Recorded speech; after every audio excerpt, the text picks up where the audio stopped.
Good evening, ladies and gentlemen, and welcome to the March 27th to 7,000 meeting of the Glendale City Council. Be called to order at 6:07 p.m. We have a roll call for the City Council.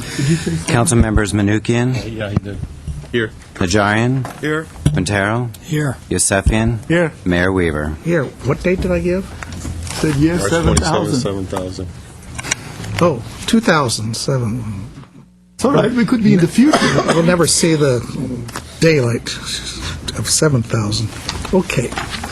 The flag salute tonight will be led by Councilmember Manukian, the invocation by City Michael. Done. Assistant City Clerk. Please stand and Acting join me City in the Clerk. salute to our nation's flag. Copy there. Ready? Begin. I pledge allegiance to the flag of the United States of America and to the republic for which it stands, one nation under God, indivisible, with liberty and justice for all. President Teddy Roosevelt once observed that great thoughts speak only to the thoughtful mind, but great actions speak to all mankind. This evening, let us all pray that our great thoughts are translated into great actions in these chambers for the benefit of all Glendale. Let us pray and give thanks for our leaders and pray that they're guided by the altruistic spirit watching over these deliberations tonight. Let us also pray for our brave servicemen and women who continue to defend our freedoms and our way of life on the battlefields so far from their homes. We pray peace in our time and for their safety and swift return. Amen. Thank you, Michael. That's your first one. You did exemplary. Your report, please. The agenda for the March 27, 2007 regular meeting of the Glendale City Council was posted on Thursday, March 22, 2007 on the bulletin board outside City Hall. Thank you. Tonight, what will happen, City Council staff comments will go after oral communications. And I've already told the member of the public, if it's a light agenda, and if we are not down to 8C by around 7 o'clock, I will move the view protection ordinance up and take that and the others following it. Most of the crowd that is not here yet will start arriving around 6:30. Chambers ought to fill up when they get here. So let's see how we do. It depends on how many cards come in for oral communication. Mr. Mayor, if I can? Yes. We'd ask you to take item 5F off the calendar, pull it from consent, and take it off the agenda. Dr. Spiritu, you'll have to wait on that one. There goes two questions I have. Two questions. Okay, well, let's go back to 3 now.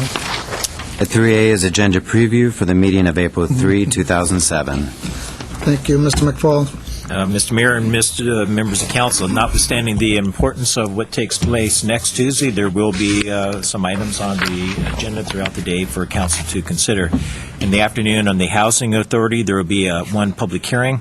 The Director of Community Development and Housing will be providing a report on the Section 8 Public Housing Agency Annual Plan for fiscal year 2007 and 2008. And the City Council agenda that evening, there will be 2 reports, one from the Director of Parks and Recreation regarding a request for grant funding from the County of Los Angeles Area on Aging program. This is for the Integrated Care Manager Senior Program for the current fiscal year 06-07. And secondly, the Director of Water and Power will be providing a report on an amendment to a tree trimming contract associated with the tree trimming program for Glendale Water and Power. Yeah. Thank you. Next, Mr. Yosefian. On next week's agenda, Mr. Mayor, last week Mr. Quintero and I had put Rodney Kahn on the Parks and Recreation Commission, but apparently City Clerk had missed that, so I just want to make sure. Mr. Starberg told me to mention it again, so I want to make sure that it's on the We'll make sure it's on next week's agenda. We'll take the meeting to 10 o'clock. Okay. Next, please. At 3B is reappointment of Mr. James N. Ward to the Parks, Recreation, and Community Services Commission. So moved. Second. Roll call, please. Council members Menuchyan. Yes. Najarian. Yes. Quintero. Yes. Yusefian. Aye. Mayor Weaver. Aye. Okay, next, please. Consent. Next is consent items, including minutes. The following are routine and may be acted upon by one motion. Any member of council or the audience requesting separate consideration may do so by making such request before a motion is proposed. Have Tonight we have 5A through F. an already request to pull 5D. And 5F is off. Mr. Yusefian? The rest. Second. Yes. I will be required to abstain from the minutes, 5A. Okay. That, roll call. Council members Menuchyan, With the abstention on the minutes at 5A, yes. Najarian, Yes. Quintero, Yes. Yusefian. Aye. Mayor Weaver. Aye. Please read 5D into the record. Director of Parks, Recreation, and Community Services regarding proposed Le Messenger Interpretive Center Phase 4 of development work at Dugmasian Wilderness Park. At 5D1 is motion accepting the proposed barn development program and authorizing the city manager to execute an amendment to the professional services agreement with Architectural Resources Group, ARG, in the amount of $230,890, inclusive of contingency. At 5D2 is a resolution supporting the submittal of a grant application to the California Cultural and Historical Endowment, CCHE, under the California Clean Water, Clean Air, Safe Neighborhood Parks, and Coastal Protection Act of 2002. And at 5D3 is resolution appropriating $1 million. Yes, Dr. Spiritu, 2 minutes. Good evening, Mr. Mayor, City Council, and staff. I am very strongly in favor of this idea and this proposal. And I would like to thank Mr. George Chapshin for putting together such an excellent report, 36 pages. However, after reviewing his report, there was a couple of things that I would like to ask him about. There was no reference to the Americans with Disability Act, requirements regarding parking, access, restrooms, and drinking fountains.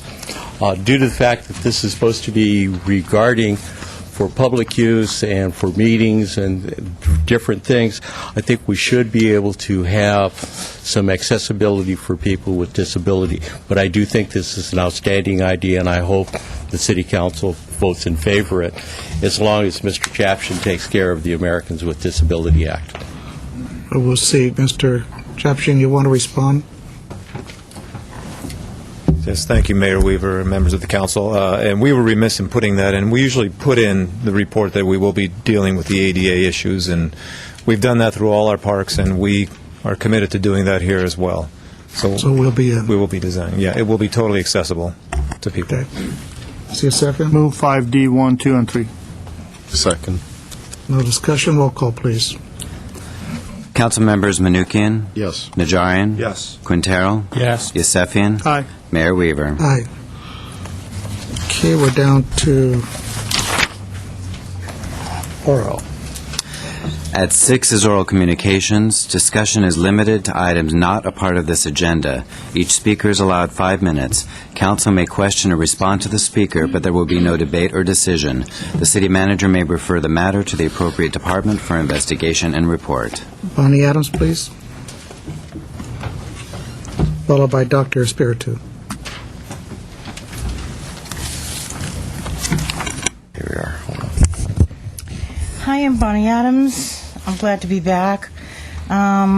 Unfortunately, I wasn't here last week to give an invitation to the CSUN conference, technology conference, which took place last week, because it was an interesting conference, and I usually go every couple of years, but I went this year, and I must say, I came out kind of discouraged because there are absolutely no funding sources, nothing that would give. I mean, there's lots of things for kids, and I'm not denying that children should have everything they can get, every service they can have, every piece of equipment they can have.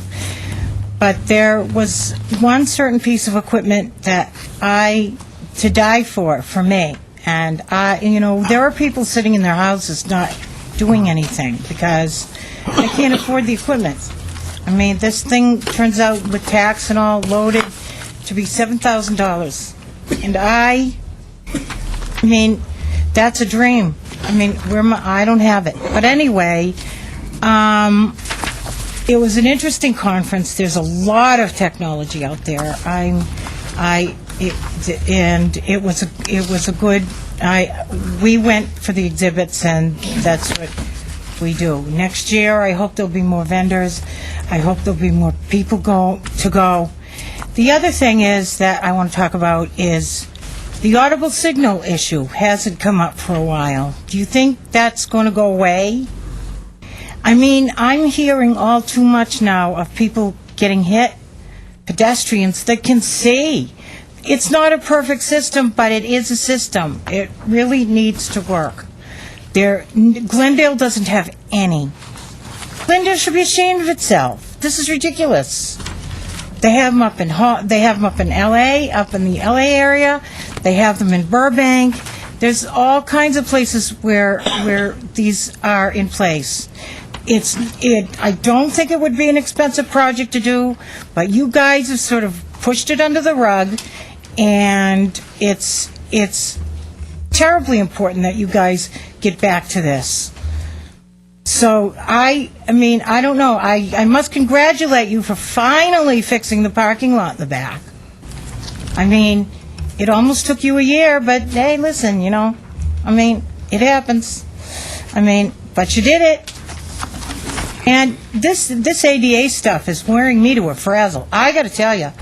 I mean, there's so many things that need to be done around here that it's just totally ludicrous. I mean, I don't know where to start. I mean, there's just so many things that need to be done, especially for the adults that are falling through the cracks. Let's say 22 to 55 or to 56 or to 60. I mean, that's a lot of years. What are they supposed to do? There's nothing. I just wanted to bring those two things up, and I'm going to keep fighting for it. Plus, I'm going to keep fighting to now get another amendment passed for the utility taxes. That hasn't gone away either, and that is still in the back of my head. So I'm going to push for one of those other options, and I'm going to keep on bugging you guys. Okay? Thank you. Mr. Zern, I'll have you respond on staff comments. Okay, sure. Thank you. Dr. Spiritu, followed by Albert Hoffman. Good evening once again, Mr. Mayor, City Council, and staff. I am Dr. Richard Espiritu. Mr. Howard, when you have a chance, would you please ask your ADA expert, Mr. Aldesco, to look up Tanny versus Bolus, Spurlock versus Simmons, and Lee versus the L.A. County. Gentlemen, I understand you like barbecue chicken. I wonder if any of you like crispy chicken. I don't. You don't? My mom loves Colonel Sanders crispy chicken. On the 21st of this month, there was a false fire alarm at 500 North Brand Boulevard. You know, the high-rise building? Mm-hmm. The one with the horses out in front? Mm-hmm. There are 4 individuals there who are handicapped that are confined to a wheelchair. It is the responsibility of the security guards to evacuate those people out of the building. They have to take them down a stairwell. That didn't work very well at the Twin Towers, and Mr. Nigerian, you're probably the largest gentleman up there. I don't mean being overweight, but I mean as being strong. Okay. I think you would have a difficulty taking a person down 7 flights of stairs in a wheelchair. You might have 4 people die. You may have 8 people die, but if you wind up having that stairwell blocked because of an individual in that building, in that stairwell, you back up everybody else. That's what happened at the Twin Towers. I'm addressing the issue of disaster preparedness, our first responders. I don't think it's the responsibility of the security guards to go up and take those people out of the building. I think it's the responsibility of our first responders. I'd like, and I know that the Glendale Fire Department purchased a number of chairs that are specially designed to be enabling people to be moved out of buildings. That's what we talked about several weeks ago. I think this should be really considered as an option in buildings where there are people with obvious disabilities, especially in high-rise. Otherwise, we're going to have some crispy fried chicken. So, thank you very much for your time and consideration. Thank you very much.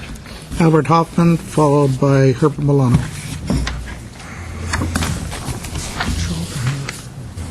Good evening, Mayor Weaver, councilman, and staff. Albert Hoffman, resident of Glendale.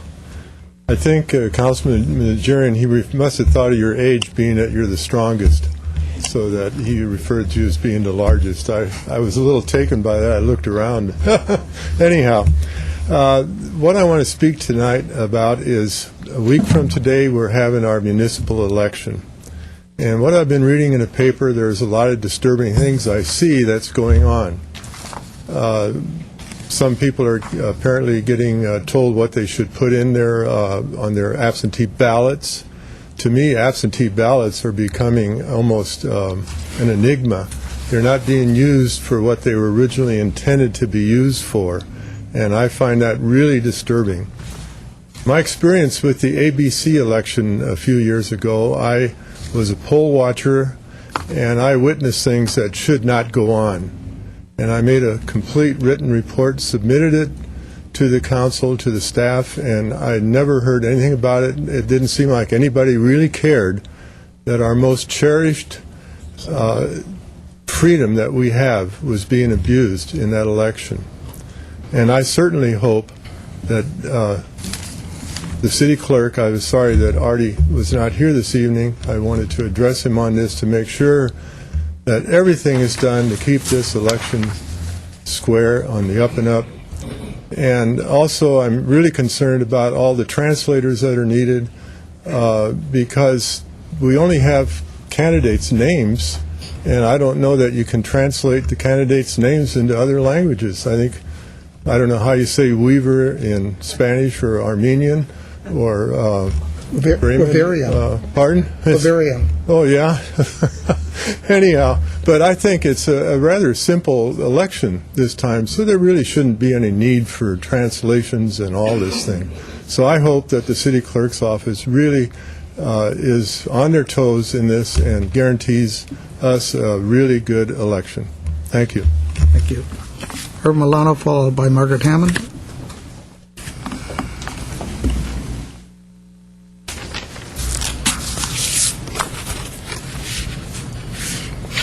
Good evening, Honorable Mayor Weaver, members of the City Council, city staff. My name is Herbert Milano.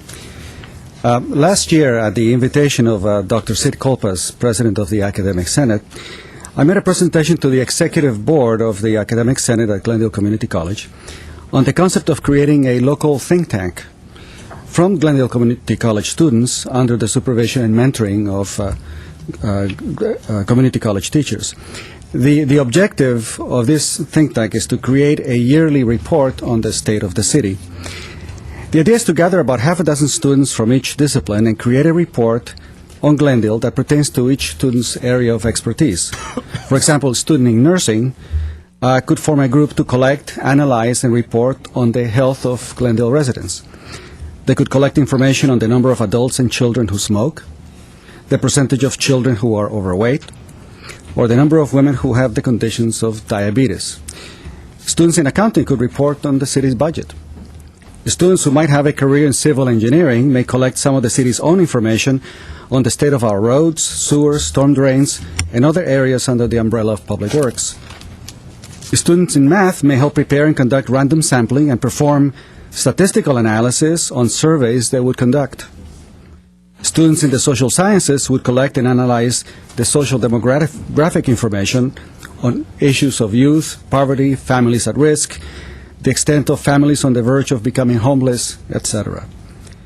Students who might want a career in criminology might want to study our crime reports from our own police department.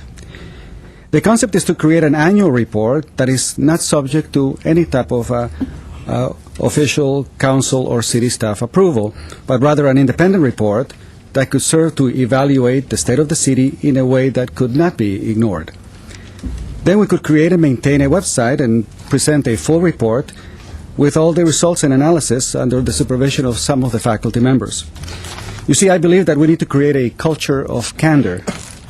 I believe that we do not spend sufficient time telling the public in a systematic way what our challenges are and how our objectives fit a clearly spelled out vision of our city. It has been my wish for a very long time that we could have a yearly conference on the state of the city, kind of like a 3-day seminar open to the public that would spell out how our city departments will develop their key performance indicators as a basis for developing a true city budget from the bottom up. It has been my dream to create something along the lines of the Great Cities Institute at the University of Chicago. I've spoken about such a vision with local instructors at Glendale Community College and with at least 2 of the trustees. They like the idea, but they wonder if this kind of project is more geared towards graduate students. So I know it's a task that is challenging, but I think that it may be worthwhile to put our city on the map with a very unique type of product that we can create. So you all know many wealthy developers, so I'm sure that maybe some of them may want to invest on something greater than themselves. So we have a beautiful campus and we could have a campus in a city with a genuine identity. Something like that could really put Glendale on a national map educationally and as a city, and then imagine taking all of that knowledge and truly creating something special. Because I believe we have a good city, and I think that's part of the problem. We are sometimes satisfied that this is a good city to live in and that we have a good government. But I think that we can aspire to have a great city and a great government. And that's my hope for the future. Thank you. Margaret Hammond, followed by Leon Mayer.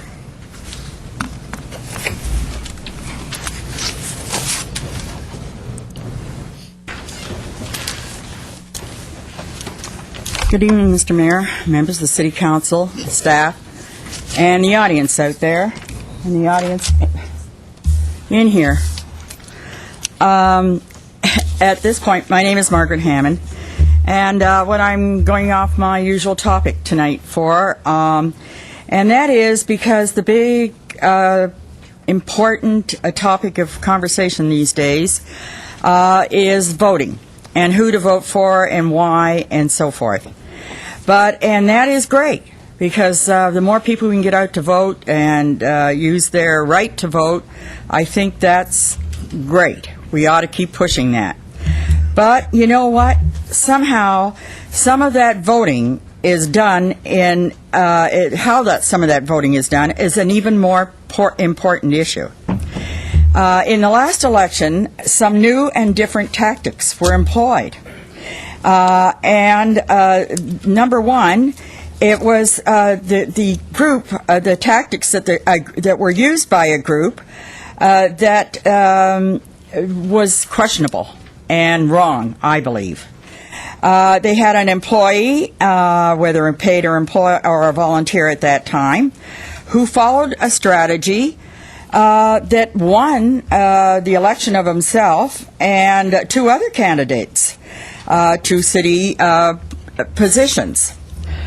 And he has freely stated this, how he did it.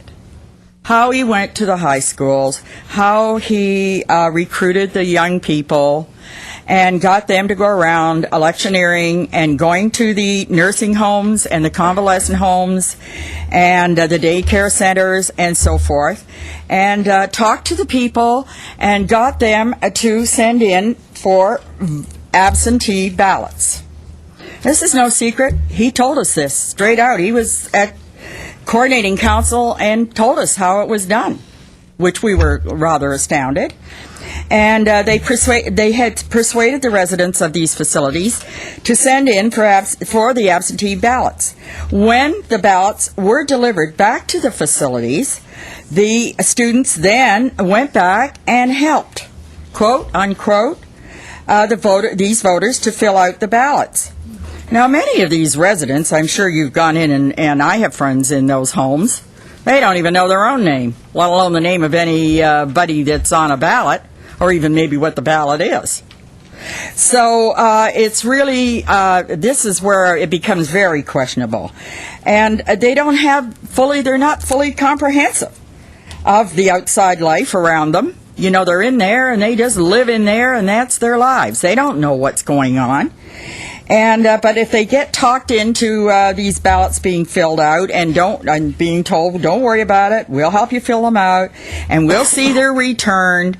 And what I'm wanting to know is, do you feel that these people, or that these ballots are really being made out for the choice of the people in how the people want to vote, or whose choice of candidates is being marked on those ballots? And the other thing is that, are some of these residents legally qualified to vote? It says on your ballot, yes, I am a citizen, and under threat of perjury, that, I am testifying that I am a citizen. Nobody checks that. Anybody could check it. I mean, the person that's helping to make out the ballot can do it, and then in turn turn it in. I mean, the person doesn't know that that's what says on there if they can't read English, or if they don't understand the consequences of saying yes, they are a citizen when they're not. Because, as I say, a lot of these people don't even know their own name. Try going in to visit them, and you have to go through a whole string of people. Are you so-and-so? Are you so-and-so? Before you find the person that you're looking for sometimes. And but what bothers me is that this national political group was orchestrated our local politics through the use of a large membership and the larger war chests, and so to speak. Now, how does a little guy like John Draymond or Herb Milano or Salis or Reg Agajarian stand a chance? I mean, they don't, it's not fair in a sense, especially when there is this, I feel, underhanded usage of the absentee ballots being done. I really object to that. I have felt this way, and in the last couple of years, I have definitely felt this way. And after the ABC fiasco, where there was a stack of ballots left on a corner in the city clerk's office, absentee ballots or whatever, provisional, and I came here and asked, it's right on tape, why weren't those ballots counted? This was on the Friday, 3 days after the election on the Tuesday. I never did get an answer other than it wouldn't have mattered, because it was not close enough, or they wouldn't have made any difference in the election. I mean, I'd be really mad to think that I'd gone to the trouble of sending in my ballot and there wasn't even counted. Hello? But anyway, everybody out there, get out and vote. It's coming up. And vote for whoever you want, but vote. Leah Mayer, followed by Aram Yagahizarian. I butchered that. I'll try a second time. Good evening, Mr. Mayor, members of the council and staff. My name is Leon Mayer. I'm here on behalf of the Glendale Library and the Friends of the Glendale Public Library. This is our 100th birthday year, and we're having for National Library Week, we're having a special program, as you'll see from the flyers that I just handed to the clerk. And these flyers will be available at the library, all the branch libraries, at City Hall, because I'm not going to go through the complete schedule we have for that library week. It would take too much time, and I'm only allowed a reasonable period of time up here. I do want to tell you about our two events. One, April 16th, that will be Edwin C. Beers, and April 17th will be Valentino Dang. Now, Mr. Beers is one of the most prominent historians of this Civil War period, and he will talk about his book, Fields of Honor, Pivotal Battles of the Civil War. And more than any other historian, he captures the tragedy and the glory and the drama of the Civil War. And Edwin Beers has been the Chief Historian Emeritus of the National Service, Park Service, and he has been famous for his taking people who come to Washington or other parts of the country, parts of the East, on tours of battlefields, battlegrounds. And so we're very pleased to be able to bring this famous historian to Glendale to talk about Fields of Honor, Pivotal Battles of the Civil War, and he will be there to sell his book and discuss it with anybody present. We have notified all the Civil War roundtables in Southern California, so we expect this event to be well attended. Now, the other event is a book called What is the What? This is a book that was in Time magazine. It's a historical novel by famous Dave Eggers, who's won many awards over the years for novels. But the important thing about this particular event, What is the What? It will bring a Sudanese genocide survivor, Valentino Deng, who is the object of the book. It's a biographical study, and he is the star. He is the one who helped Dave Eggers write this book. And he's a survivor, he's 19 years old. He's going to college in San Francisco, and we're bringing him down here. So he will be here to meet with members of the public and discuss his book. And this is quite a book because his life is quite a story. He was part of over 1 million refugees in war-ravaged southern Sudan. His travels bring him in contact with enemy soldiers, with liberation rebels, with hyenas and lions, with disease and starvation, and with the deadly militias who currently terrify Darfur. So What is the What is a heart-rending and astonishing story, and the subject of the story will be here to tell us about it, and I know there are a lot of people in this community who will be interested in a survivor of a present-day genocide. So we urge you to come on April 17th for that event. And for the other events we're doing the rest of the week, read the flyers that will be available at the libraries. Thank you very much. Next speaker, Aram Yeghi Azarian. Did I get it there? That's correct, yes. One of those tongue twisters for me, followed by Doris Tweet. Three's a charm, I guess. Good evening, Honorable Mr. Weaver and members of our City Council member. My name is Aram Yeghi. I am a broker associate at Prudential California Realty on Glen Oaks Boulevard. I come here today with a cycling concept that I had on the drawing board for some time. Came up with this concept about 2 years ago, and as some of you may have heard of this event or at least seen the visor, this concept that I've come up with was meant to be hopefully adopted or at least be greatly supported by the city of Glendale. I feel that this cycling event should bring our community together, and the way that I've envisioned this event to be is to have a grand finale in a local park, hopefully at Brand Park.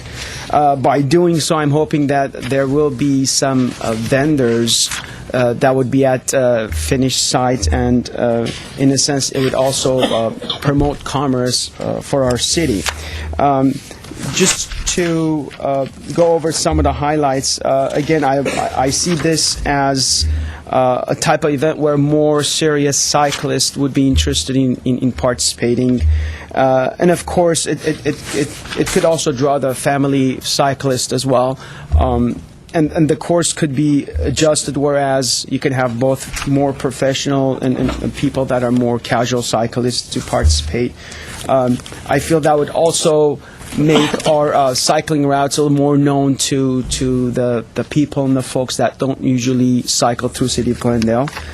The way I envision the course to be is to start somewhere around Western and to move through San Fernando Road, to go up on Verdugo Road all the way to Foothill and take the Lowell Street down through Honolulu and back to, if it's going to be a single loop, it'll be back to the starting point at Glen Oaks and Western, and then subsequently it'll end at Brand Park. It would be a double loop would consist of approximately about a 37 to 35 mile course. Regardless of the size of the event, I do foresee that there are certain organizational committees are necessary to get such an event off the ground, of course, if it does eventually get the city's blessing. And the way I see the committees is there would be a main event committee on the hub, and then we would have the subcommittees to control the sanitation, the marketing, the facilities, the finance, the traffic, and what have you.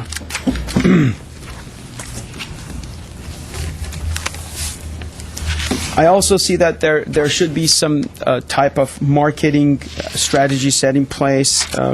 It would deploy the website. It would also have major sponsors supporting the event, and certain sporting clubs such as cycling clubs. I'm personally a member of the LA Triathlon Club, so hopefully I can get some support from my own club as well.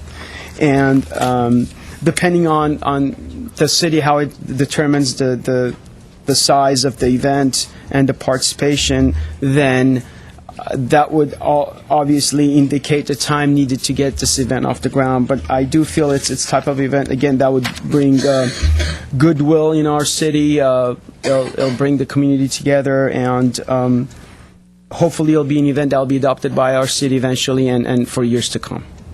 So I just leave you all with my presentation and hope that the city will seriously give it consideration. Thank you for your time. Doris Tweet.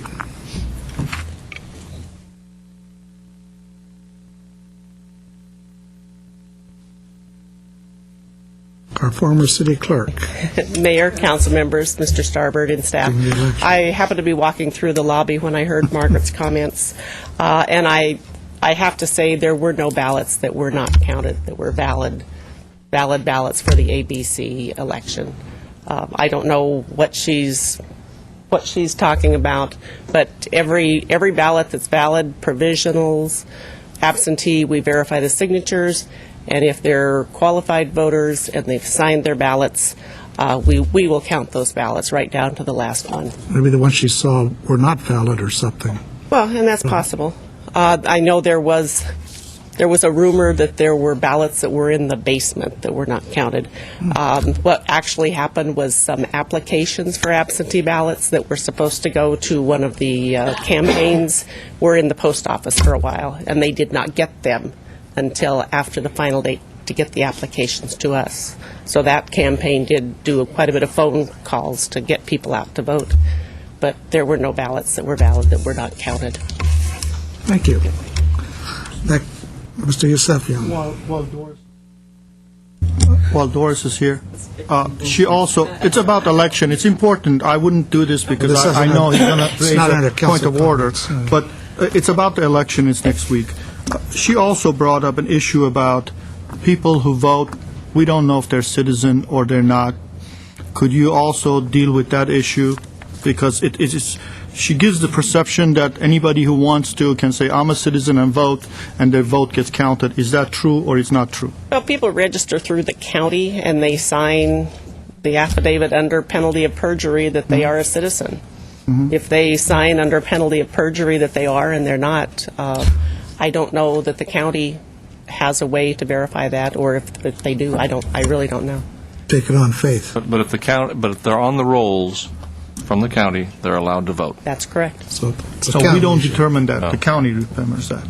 The county determines whether they're registered to vote, yes. Okay.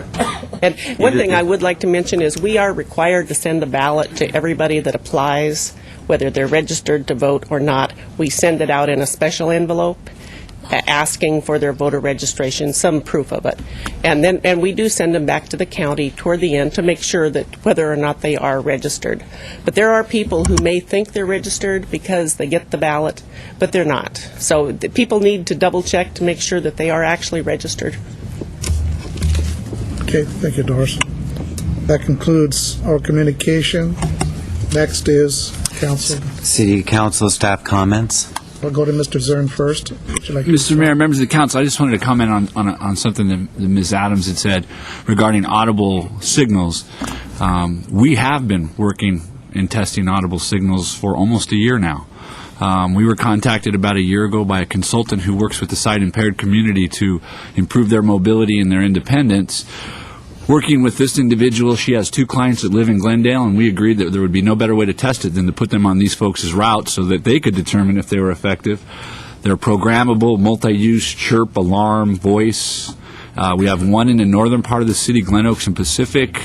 We have another one in the southern part of the city at Chevy Chase. The cross street escapes me. But we are testing them. We gather information and feedback from these individuals, and we'll put that information to use when we go out and make a decision on whether or not we want to advance these devices. So we haven't let that go or ignored it. Okay, thank you. And other staff council comments? Mr. Yusefian and Mr. Najarian, take your turns. Thank you, Mr. Mayor.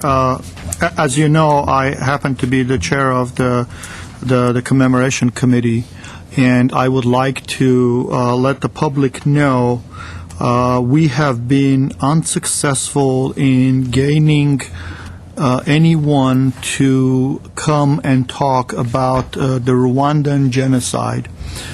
People that we have talked to who were there when this was going on, they have basically told us they are scared to death to do this because they're worried about reprisals.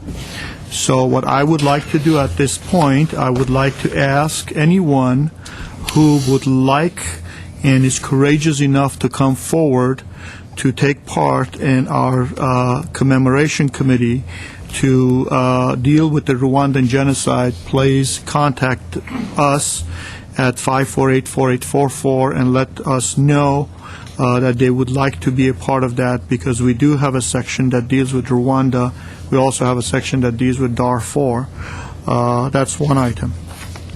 The second item, Mr. Mayor, I would like to put on the agenda to discuss, apparently, some council members have been talking about their ability to give a commendation, and I would like to put that agenda to see what the policy is on that and how do we go about dealing with that. And the third item is, as I said this during my election, and I will say this again, if you think there are frauds, you can call the Secretary of State, and they deal with that. So you can call them if you think there's frauds, and also our city clerk. Thank you, Mr. Mayor. Thank you. See no other comments? Closed. Next, please. At 7A, 7 is adoption of ordinances. At 7A is Director of Public Works regarding adoption of an ordinance and fee resolution for taxicab stands. At 7A1 is ordinance amending sections 5.84.010, 5.84.320, and 5.84.330 of the Glendale Municipal Code 1995 relating to fees for taxicab stands, offered March 20, 2007 by Councilmember Najarian. Keep going. Keep going. Oh, sorry. And 7A2, resolution establishing fees. We can do the two together? Separate? Okay. Mr. Najarian? Mr. Mayor, I'll move 7A1. Second. Roll call? Council members Manukian. Yes. Najarian. Yes. Quintero. Yes. Yusefian. Aye. Mayor Weaver. Aye. Move 7A2. Second. Roll call. Council members Manukian? Yes. Najarian? Yes. Quintero? Yes. Yusefian? Aye. Mayor Weaver? Aye. Next, please. That was no. That was no. Aye. Aye, I'm sorry. Of course. At 7B is ordinance amending Section 2.04.170 of the Glendale Municipal Code 1995 relating to abstentions, offered March 20, 2007 by Councilmember Quintero. Quintero? So moved. It's been moved. Is there a second? Second. Discussion. Roll call. Council members Manukian? Yes. Najarian? Yes. Quintero? Yes. Yusefian? Abstain. Mayor Weaver? Aye. Next, please. Item 8 is action items. At 8A, City Manager regarding consideration of agreement renewal with David Church and Associates for professional, federal, strategic planning, legislative representation, intergovernmental liaison, and political analysis services. At 8A1 is motion authorizing the City Manager to approve an agreement extension, and at 8A2 is resolution appropriating $57,000. Is there a motion? Move A1 and 2. Second. Second. Discussion. Discussion. After we vote. We're not going to let Mr. Turch. Don't worry. Vote. Vote. He's not going to get away. Have you heard before the vote? Mr. Mayor, members of council, point of order. Once there's a motion and a second, discussion is appropriate prior to an actual roll call vote. Say again, so he can? Yes. Okay, you win, lawyer. Well, as I was saying, Lawyer takes we a weren't going to lawyer's let Mr. Turch Of course not. come all the way back from Washington. He just got off the plane at LAX. I want to know how the weather is in Washington. Well, this is our chance to grill him. I was going to do it after the vote, but And for those of you who don't know, David Turch is our federal lobbyist. And if you'd come up, There he is. David. And you've heard about all our famous or infamous trips to Washington, D.C.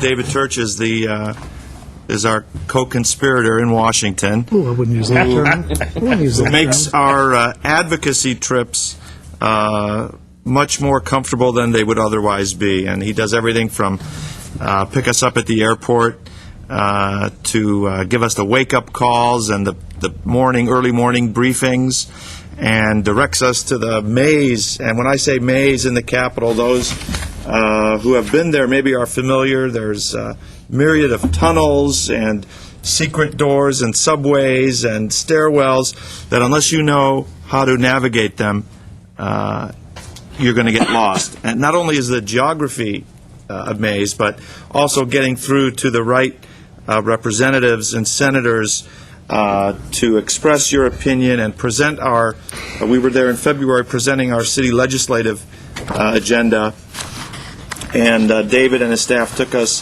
to just the right location at just the right time. We had excellent meetings, and just as an extra benefit, I followed up our city trip 2 weeks later with a regional transportation advocacy trip. And even though it had no direct connection with David, David was kind enough to make sure that we had an entree into Congressman Oberstar's office. Congressman Oberstar is a very powerful chair of the Transportation Committee, and David spoke about him several months ago when he came to council, and I was not familiar with the full extent of this gentleman's power, Mr. Oberstar's power, and the relationship that you two had. And it was an excellent meeting that we were afforded with the congressman, and we were able to fully explore our needs, both as a city during the city trip and as a region during the regional trip. And we thank you. And I just got good news, David. I don't know if my other councilmen have this news, but the trip that Mr. Yusefian and I took have already yielded benefits. Oh, yeah? We were just informed by Senator Boxer's office that we were awarded $60,000 to assist in the new police equipment to help fight crime and protect the health of residents. It's going to go towards the purchase of wireless receivers, defibrillators, surveillance monitors, tracking devices, software, and other crime analysis equipment. So that was start. quick work. I'm glad that we were able to. I don't know if that's a surprise to you. If timing is everything, it That's what he couldn't be did. more appropriate. Will I be thanking Barbara tomorrow afternoon when I'm back home? So he paid for you and left another $3,000 on the table. So you timed this, you had the announcement come just when you were going to come here, right? Well, We don't. no, I think I'd be remiss if I took any credit for timing. Timing is always below or above anything that I can control. I do want to tell you that I'm grateful just to be here in the cool calmness of the city of Glendale tonight, having escaped the heat of Washington, where it was forecast to be in the mid or high 80s today. And that was just the temperature of the city. There's other heat going on at the moment. And we won't get into that heat. Well, if you'd like. But yes, and Councilmember Najarian, thank you for letting me participate and introduce you to Jim Oberstar, an old and close friend, going back for some 40 years now. I reveal my age past where I probably should. I'll be happy to answer any questions that you have. I'm here to ask for your vote to approve this contract, to go forward, to continue to serve as your advocate in Washington. And also, I think more to the point, to always thank you for the opportunities that we've had now approaching a half a decade. I've appreciated the working relationship with you, and it's truly been a working relationship. You have put forth a great effort to come to Washington. I know how difficult those plane trips are. You really work when you're there. It's a concentrated effort, and it's paid off for the citizens of this community. I'd look forward to continuing to do that, and I want to thank you for the opportunity to serve as your advocate and for your participation in the process. What you've done matters a great deal. David, it's been our pleasure. Thank you, Mr. Mayor. We know what you're doing back there for us. If there's no further discussion, we'll vote on you, and then you can go to a nice dinner in L.A. Or in Glendale. He probably is going to fly back. I think I'll just... You see, it's already 10 o'clock my time. Oh, bad. It's 11 o'clock in Halifax. Never mind. So you're not going to eat dinner then? Well, I could be talked into it. Okay, whoever doesn't have to stay up here can take him out to dinner, learn about Washington. Okay, let's do roll call, see if he's hired. Council members Manukian? Yes. Najarian? Yes. Quintero? Yes. Yosefian? Aye. Mayor Weaver? Aye. Well, find somebody to take you out to lunch now. We'll see you in Washington in May. Elaine selected. Thank you, Elaine. Next, please.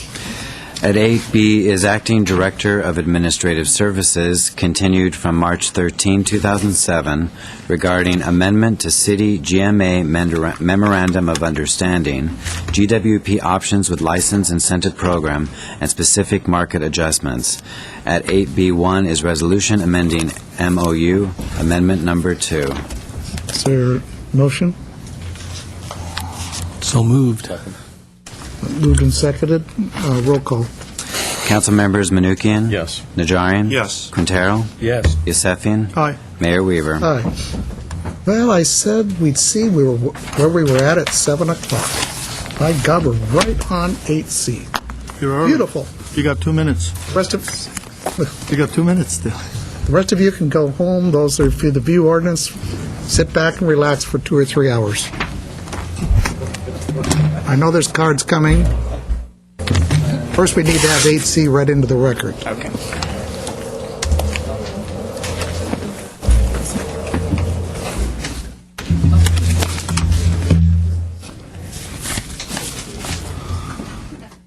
Okay, read 8C on the record, please. At 8C is Acting Director of Planning regarding discussion of types and nature of view protection legislation, including options, PowerPoint presentation. At AC1 is motion directing staff.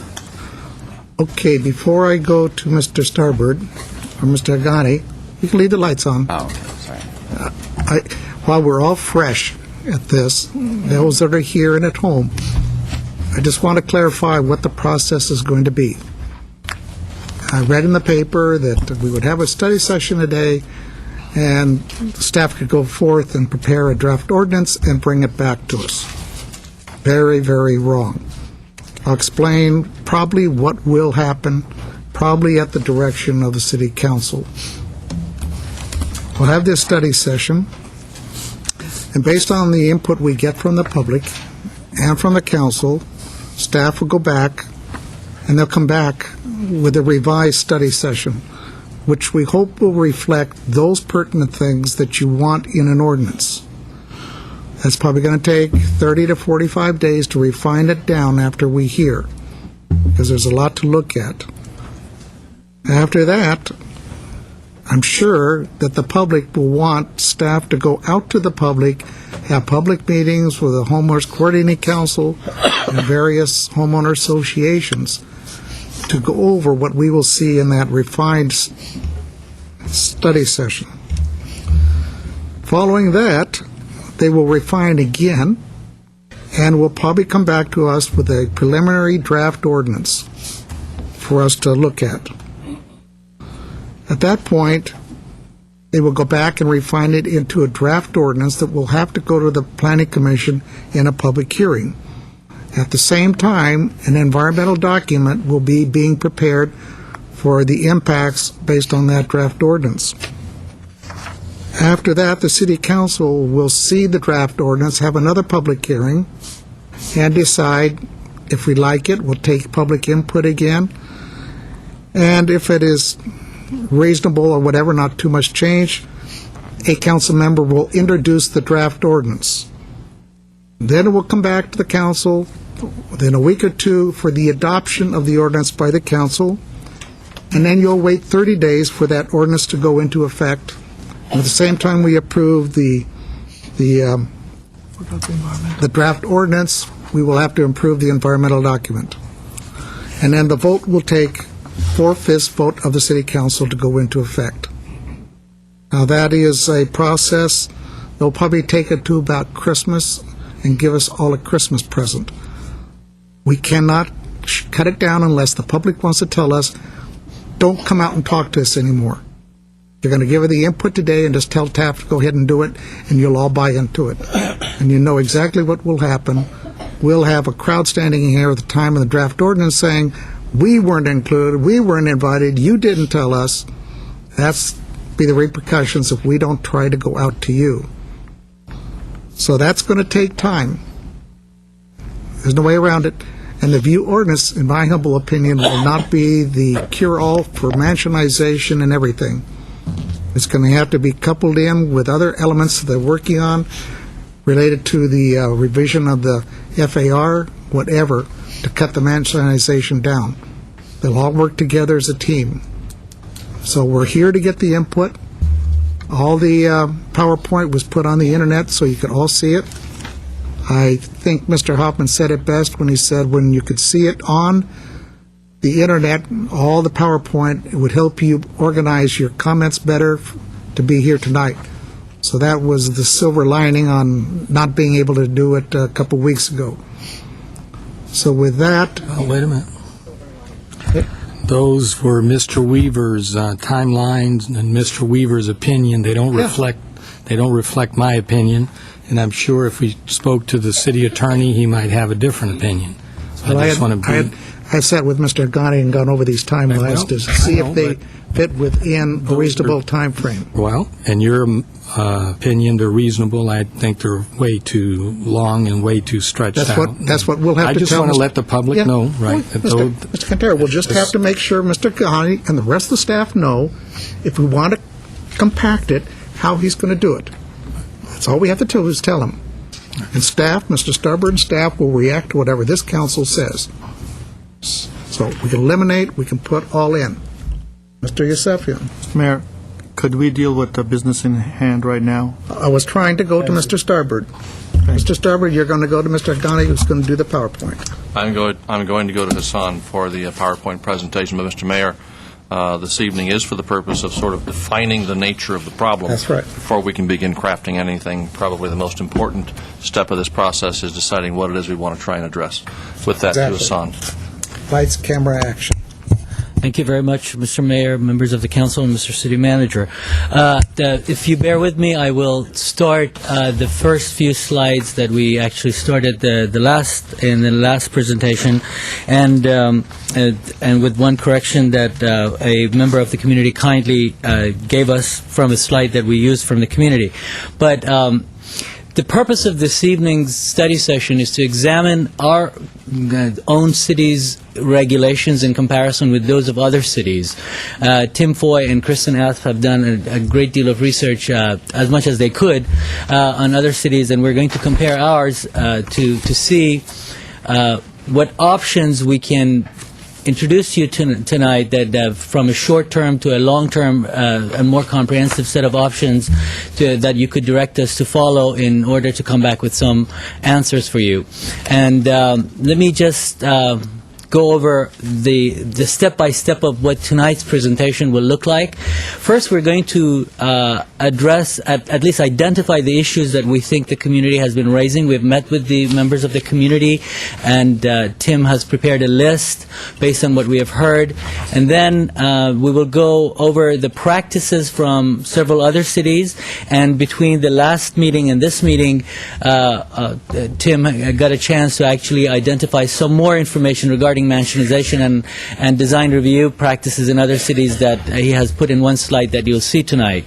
And then Wolfgang Kraus, as you know, knows the hillside regulations in the city as well as many people who have been involved in it for a number of years, and he will give a little bit of a history of that, because to a certain extent those regulations actually address some of the material that other cities have come up with.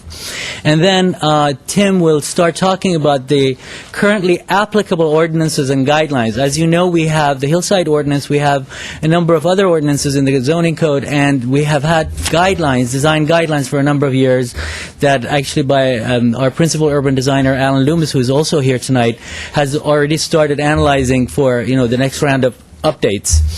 Then we will go over the proposals that currently the Planning Commission is discussing and addressing in conjunction with the hillside ordinance, which will again cover some of the topics.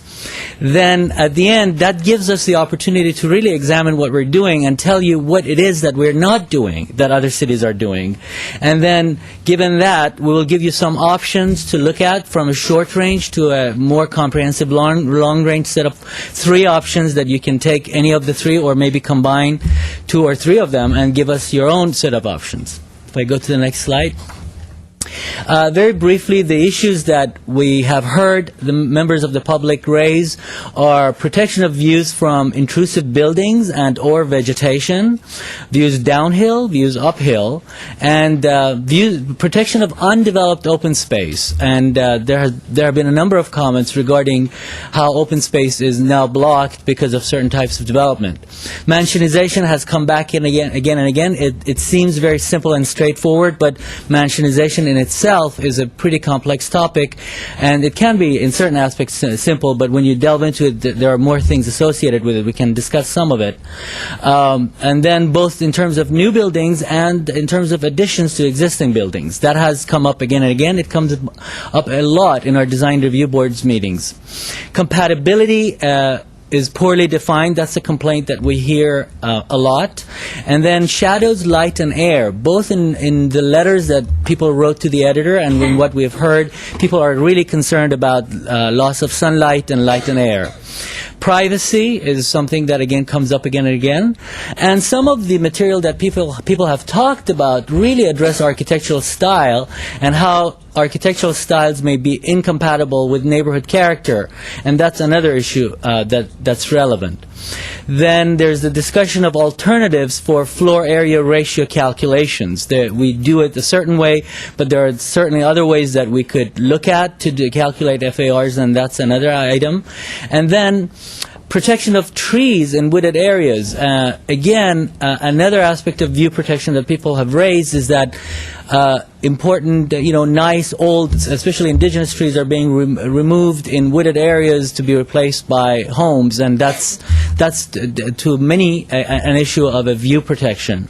And intrusive signage, interestingly enough, we've heard is something that disturbs people's views, and then, of course, the larger, more philosophical discussion of property rights that's always looming behind all of these topics. We go to the next slide. This was the slide that a member of the community was kind enough to correct my representation of it in the last presentation. We borrowed this from the community members, and on the left you'll see an existing house next door to another house, and on the right there is a picture, there is a drawing of a proposed house that is proposed for the property next door.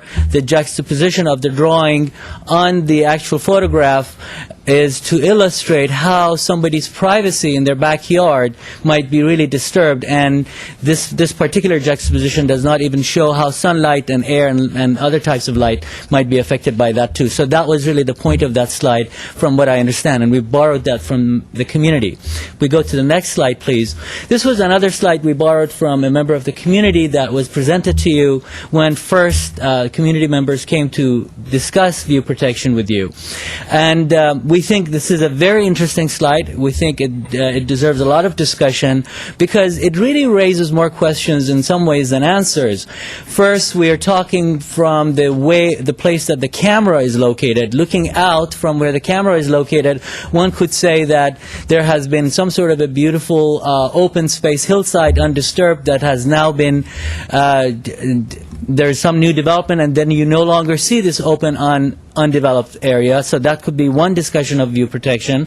The other would be that how are the houses that are lined up over there, the relationship they have to one another, the house is looking down or the house is looking up, how do they interact with each other, and how they might be blocking each other's views. And then, of course, as you notice, the houses are large, so maybe this is a discussion of mansionization. This is just to name a few things that are covered in this slide, and so we can talk about a number of issues related to this slide. If we go to the next slide, please. So Tim is now going to start talking about the current efforts that are being taken place in terms of this. Mr. Yusefian, Do we ask questions in between presentations? what would you prefer, Mr. Ghani, as we go? If you have questions regarding the very slides that we're showing at that moment, we'd be happy to answer them. But this is 34 slides, and maybe some of the questions you have will be covered in the later slides. For example, last slide, where is that? I'm sorry? Last slide you just Olivia. showed. Yes. Where is that from? Olivia, across from Verdugo Woodlands. It is across. That's yes. looking east from the Verdugo woodlands, towards the 2 freeway in the background. Right. Okay, and when was those houses built? In the 80s, or I believe. Before the I don't know. anti-mansionization ordinance went into effect. Don't know. Very, quite possibly, and that is one of the issues that Wolfgang will try to address, that some of the issues that have been raised may have actually been covered during the last several years that the Hillside Ordinance has been Because that addressed. created a secondary ridge, and that's why the Hillside Ordinance dealt with that, so that wouldn't happen again. That's why I wanted to ask where that was coming.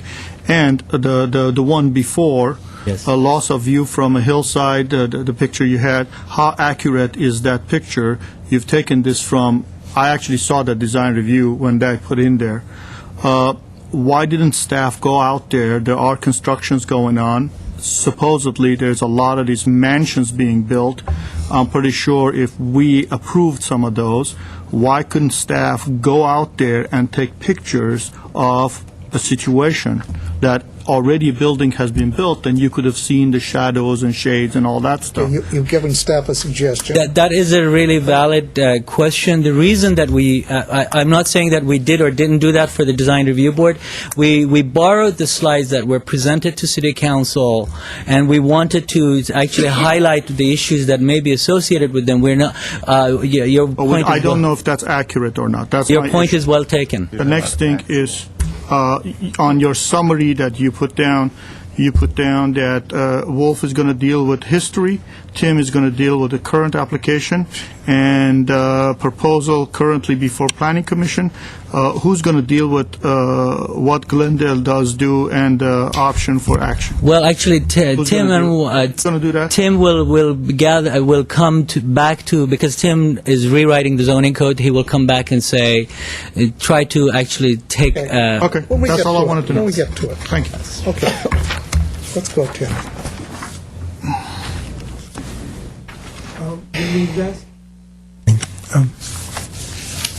When the council last viewed part of this presentation, one of the things that you asked us to do was to talk about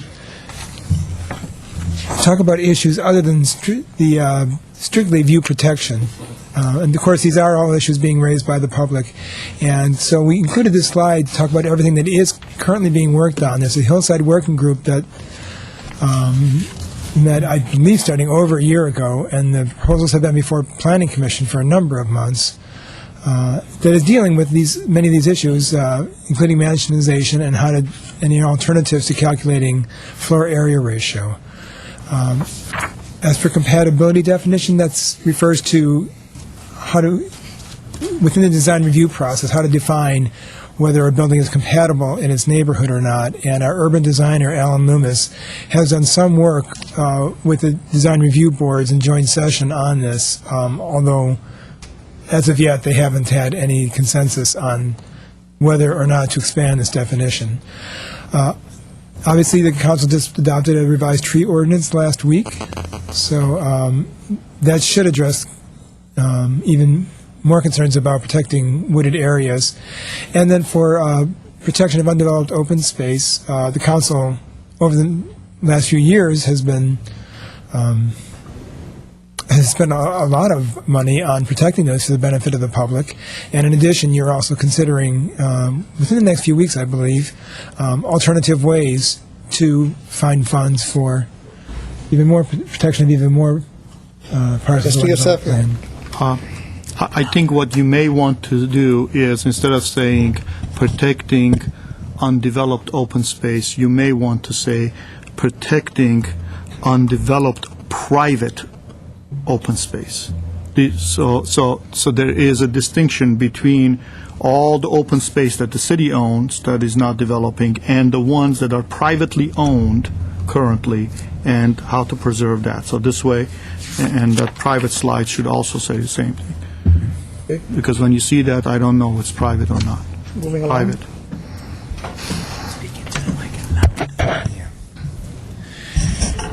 In addition, the council had asked that we summarize whether the view protection ordinances in these 7 cities that we had reported on, were they accompanied by other kinds of development controls, including anti-mansionization regulations, as well as a design review process.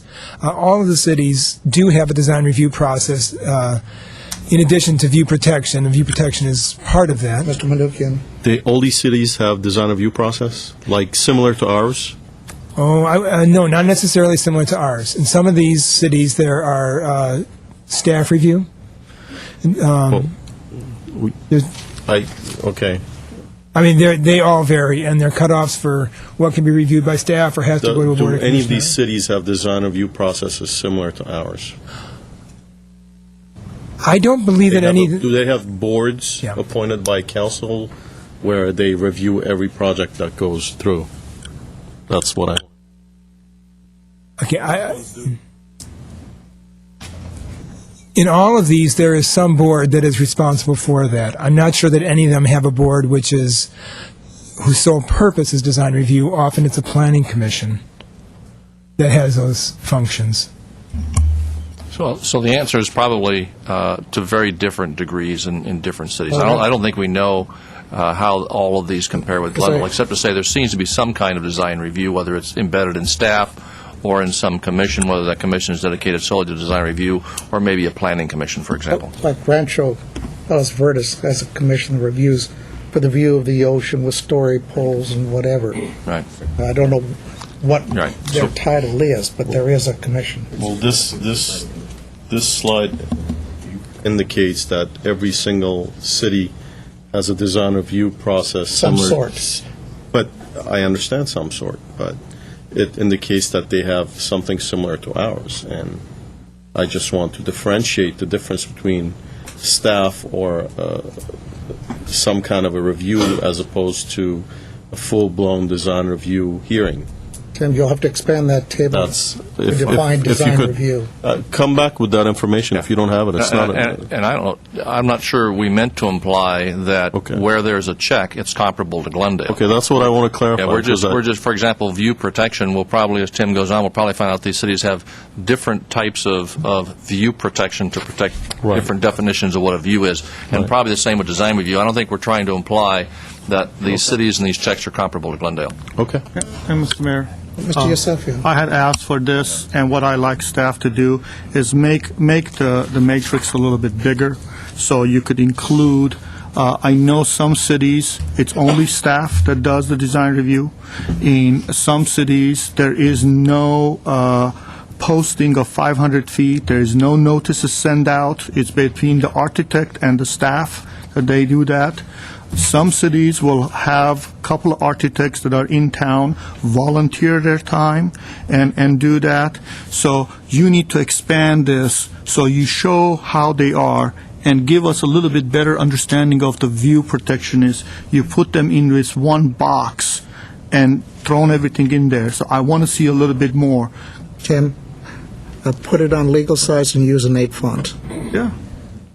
Listen to an engineer. He knows. Well, and not just view protection, but also mansionization, because I know that both Beverly Hills and Laguna Beach absolutely have a stringent code that they follow. So let's get some details on and put what their FARs are. Okay. Better make that 2 tables, Tim. Okay. Well, Burbank, for example, on their hillsides, they have 120% of I know, the pad but size. to get all that on one table, you're going to need 3 or 4 tables. It can be a big legal size. I don't know. I want to be able to I'm see with constrained my by eyes. the computer program, but That's fine. yeah. Excel. Excel program. So, I mean, given the fact that there are many issues being raised under the. Now, Tim, we're just starting this process. That there are many different issues being raised. This is about kind of the classic view protection, and which views are protected in which cities. Usually, it's a downslope view. Laguna Beach and La Cañada protect all views. Malibu is pretty well defined. There's views of the ocean, and the views of the mountains are protected only from certain scenic roads. In Burbank, it's usually the downslope view. They protect the upslope view only when there isn't a downslope view. What do you mean by LA Basin? So you have a house and you could see the whole. I mean, I can see downtown LA. Does that consider to be LA Basin? That language has come straight from their ordinance. I would imagine that's what that means, yes. As opposed to canyons or mountains. Right, but the south-facing Santa Monica Mountains and Beverly Hills, you can see the LA Basin from the ocean, Westwood, all the way to the downtown. On a clear day. Yeah. Yeah, on a Not in clear the day. summer. Yeah. 4 times a year. That's the name of a song. Let's go ahead. And then going a little more into detail on their view protection ordinances. Okay. Very often there will be something which details exactly how or where this view is measured from. In Beverly Hills, it's 6 feet above the level pad of neighboring houses within 300 feet. What's a level? Mr. Medukian. Well, what do you mean by a level pad? Some of us are not in the building trade, so I think if you have 6 feet above the level pad. That means you create a pad. Mr. Yusefian. Your building pad. 6 feet above it. Right. So you build a pad. Right. Let's say on your hillside. In the old days, we used to cut a pad so you could build a house on it. Right. You've seen some of them. So the view is up to 6 feet Yeah, in Beverly like Hills? the picture you saw that was in Califia. Right. Those were all level pads. So you stand on that pad, And if Up you're to 6 6 feet feet? tall, so if Mr. Starbird stands, Go ahead, Mr. he's Starbird, almost stand. 6 feet. Yeah. Oh, wait, But when he looks around, wait. That's One at a that's what he time. needs. Mr. Mnuchin had the floor a minute ago. Thank you. Is I your don't question mind. answered? Well, is it actually they The put staff want to answer that up to 6 question? feet? And, I mean, I think the intent is to say, for example, if you placed a camera and positioned the camera to take a picture to see if something's obstructing your view, the positioning of the camera would be on the level pad of the house, where the existing house at 6 feet off the ground, and you'd look out through the viewfinder, and if something blocked your view, came into that view, then you'd have an issue with the view shed. I understand that. If it's below that, then it's not blocking your view. First floor pad elevation. All right.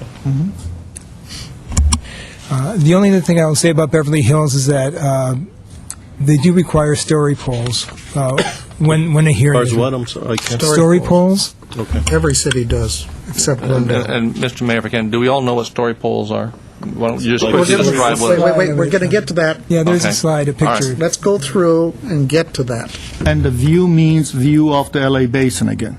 That's Right. what it says. Right. View Okay. of the basin. So if I'm standing on a Mr. pad Yosefian, yeah. and I look around and I see a house here, house here, house here, house across the street, and I do not have a view of the LA Basin, does that count? No, it's only views of the LA Basin. Okay, so if I'm standing on the pad and I have a house to my right, I have a house to my left, I have a house behind me, but there's no house in front of me, or there's a house that is down the slope, but I could see the LA Basin. So the house down below, if it's going to be built, cannot come up any higher than that angle of the camera. I don't know that it's a strict rule such as that. I Tim, don't have you checked into every one of these in explicit detail to be able to answer all these questions? Yes or no? Well, I'm trying to understand I what know, that but means. If I may, I mean, you've got certain information from. Did you go into detail yet? If I may, at this point, what Tim has been able to do is look into those ordinances and take the language from their ordinance. We haven't even begun to start calling them to see in application how they measure these things and how they get to Don't know them. any of that yet. All right, so we don't So know. let's Okay. go through the All right. presentation. Mr. Mayor, I think that's Yes, a good Mr. point. At this Starbird. point, we're working at a very high That's level. what I'm Not trying a to get lot of across. detail, really kind of conceptual to define the problem. And we'll find out about story polls in a few slides. Okay. Going on to Pasadena, the first bullet point there says, gives the language from the code, and I include this only because it talks about feasibility of not blocking views. It doesn't say that no part of your view can be blocked. And actually, we did talk to the Pasadena planner who does most of the hillside work, and he admitted that, it is a case-by-case judgment call. So Pasadena also includes landscaping in their ordinance, so I believe that's a landscaping plan when the project is proposed. They define the view as being from the primary living area of adjacent homes. That's, instead of measuring 6 feet from above the pad, they talk about the primary living areas. And story poles, again, are required in hillside areas. One thing unique about Pasadena is that they do sometimes, in the flat area, protect certain vistas of their historic city hall. I'm sorry, could you repeat that? They do sometimes protect views of the city hall, certain corridors, view corridors. If you're spending $120 million renovating it, you better. That's right. Well, there's virtually nothing near there that. But it is a built. beautiful city hall, though. Anyway, so here's a picture of the story poles. This is taken in Rancho Palos Verdes, and it just gives a graphic demonstration of how much the views will be blocked. Question on those, if you know, story poles, are they generally from the top of the roof line or from the top floor? Yeah, it's a roof line.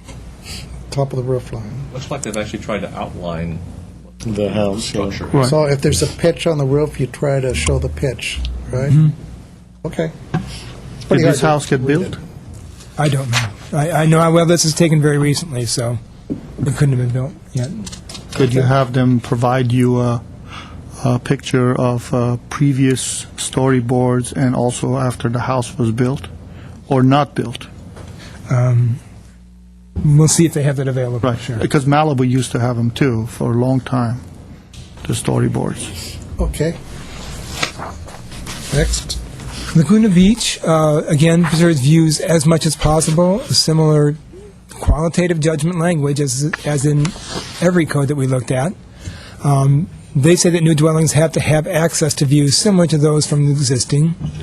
They note right in their code that preserving views and privacy may conflict with each other. And again, they also require story poles. Malibu has the unique overall cap for size of new homes. As I said, I talked about their protecting views of the ocean, and they also require story poles. Rancho Palos Verdes has Planning Commission review on all second stories, and they do consider privacy, and they have really strict limits on vegetation. We have somebody on the planning staff who used to work there, and he said that they had, in that small city of 16,000 people, 2 staff members working full-time just on vegetation complaints. And La Cañada Flintridge talks about minimizing blocking views. Again, they look at views from primary living areas. The landscaping is controlled, although I believe it is a landscaping plan at the time of permit approval, showing, and they ask that the architect show the height of the landscaping at maturity. Yes. In those cases where we say vegetation or landscaping, and so far in these cities, the principal concern is trees or bushes being planted that would grow in to block somebody's view.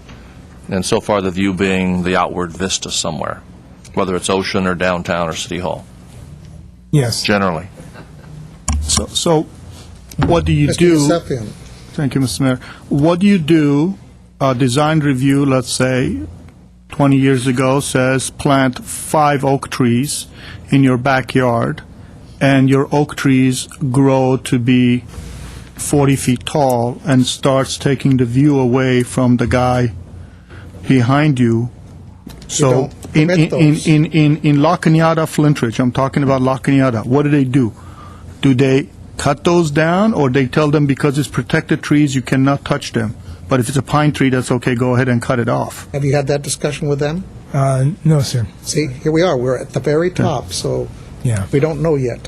So let's move on. Yeah, I will say that I believe that the resolutions that the various Glendale homeowners associations have passed have not stressed vegetation. I don't know that it's really an issue on right now the table here, but it is covered in other cities. I know one lawsuit for sure, because I know someone who was involved representing the homeowner that had trees on their property.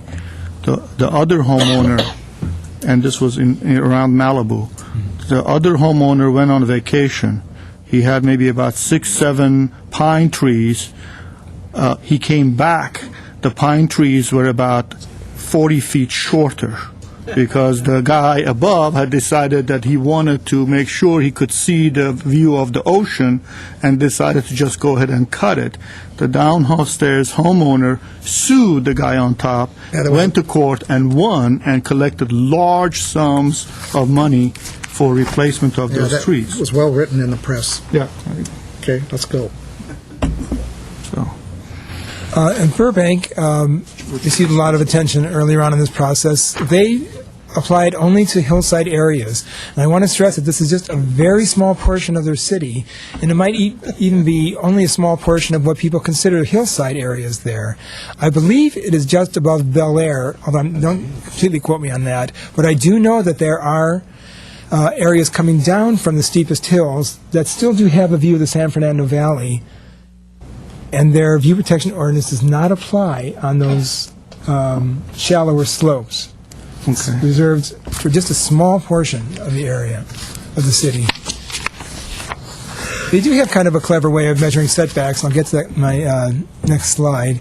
Again, they have the same qualitative language about how to judge views. They sometimes use story polls, sometimes have view studies, and as far as I know, there's only been one house denied because of this. And they go to Planning Commission. I watch it. So the design review is done by the Planning Commission. Okay. And this is how they in the hillside areas, the setback is supposed to be in line with a line connecting the nearest corners of adjacent houses. So that's one relatively simple way to put in some view protection. So it's side by side. Yes. Okay. And where would the view be? On this one, for example? Well, again, it's usually the okay, it's on the view. street. Okay. Front and yard. Okay. Okay. It shows what would happen if it were to the rear. Okay. Next. Looking out over a hillside. Right. Next. So if the property is going this way, so you're basically in the same Next, area Tim. as the next one. Yeah. Now, view protection, may lead to houses being shorter and much more spread out. So it leads to greater lot coverage and perhaps not as big of a setback in between houses as you might otherwise have. That comes into the floor area ratio. Yeah. Also, this is a city which does have design review. Mr. Manukian. Question. Now that you talked about building heights, will this view issue apply to the downtown specific plan area? Do you want it to? Yeah. But you actually has sailed. I know, I'm just curious because a lot of these things are going to be blocking my view when I walk up Brand. So it doesn't apply to the downtown. That's up to the council. See how widely you want to apply it. So, and view protection also is not necessarily the same thing as design review. So a lot of the other issues, as we've already hit on here. This house went through design review? Yes, Yeah, I can't, yeah. You don't know, you didn't ask them, right? That's what he says it did. Okay, I don't see the point. Let's go on. Okay. There is a point, if I may. The point is to the extent that view protection ordinance needs to address quote unquote eyesores resulted from architectural style may or may not be addressed depending on a person's taste. That's what we're just checking to see. It's a attractive fence. Doesn't belong there, though. Mr. Mayor, Mayor Weaver, members of City Council, Mr. Starbird, I'm going to briefly go over some of the past history of primarily single-family development changes. Many people are already familiar with this, so let me go through it quickly. Most of it's, again, single-family with the emphasis on hillside development standards. Design review started in '86, but didn't apply to single-family houses. In the late '80s, 1989 to be exact, we introduced an interim ordinance that that created some development standards and provided for design review on an interim basis for single-family houses. That took 2 years, and then the 1991, the design review process for single-family houses was made permanent. That was nicknamed the Anti-Mansionization Ordinance. The next 2 years was the development of what we know as the Hillside Ordinance, where we amended zoning regulations, subdivision regulations, and grading standards, came up with the Hillside Design Guidelines and landscape guidelines for hillside development. Now, somewhere in that period, the whole concept of view protection was addressed. I don't remember exactly when, but the council at the time was not interested in pursuing that in its pure form. Now, the Hillside Ordinance does have some form of view protection, because we have ridgeline preservation. We have primary ridgelines and secondary ridgelines that are clearly identified on maps. And the purpose of that was not just for preservation of open space, but also for preservation of certain vistas. So that is one form of view protection that we did back in '93. Also, the philosophy of cluster don't cram, some of the subdivision standards were designed so that future hillside subdivisions would provide for perhaps openings between clusters of houses to provide a view, not necessarily from a particular house, but from the streetscape. Okay? But that obviously would take place on an individual review of an individual subdivision, but that was something that we wanted to encourage. Mayor, Mr. Yosefian. could you tell us what the standards were in 1989? What was the lot coverage? What was the setbacks? The interim standards? No, prior to interim standards. Prior to the interim standards, for setbacks for R1 was 25 feet.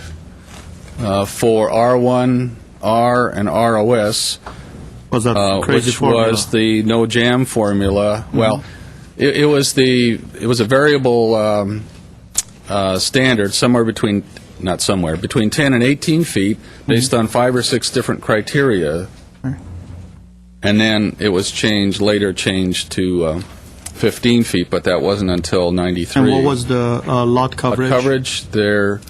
I don't believe there was. No, there was no lot coverage. 60%.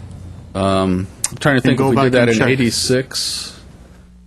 It was 60%, and you could actually cover 60% of your property, and your FAR was 60%. Yeah, we did some of the changes with the big zoning overhaul of 86, but we didn't have that many till. Could you go 89. back and check it next time before you come back? Because I remember I built a house, I know what that was. Just provide the information to Mr. So provide that information. Yosefian. Sure. Next. And the height also. What the height was prior to 1989. Next.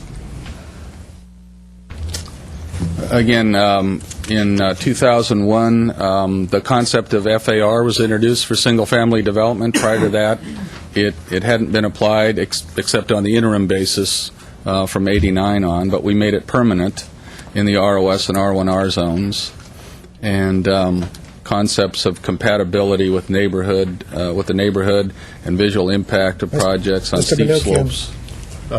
Next time you come in a study session, could you have these changes in a matrix form so we understand unless you have it? No, it's very difficult to do on PowerPoint because you can only read so much on a PowerPoint.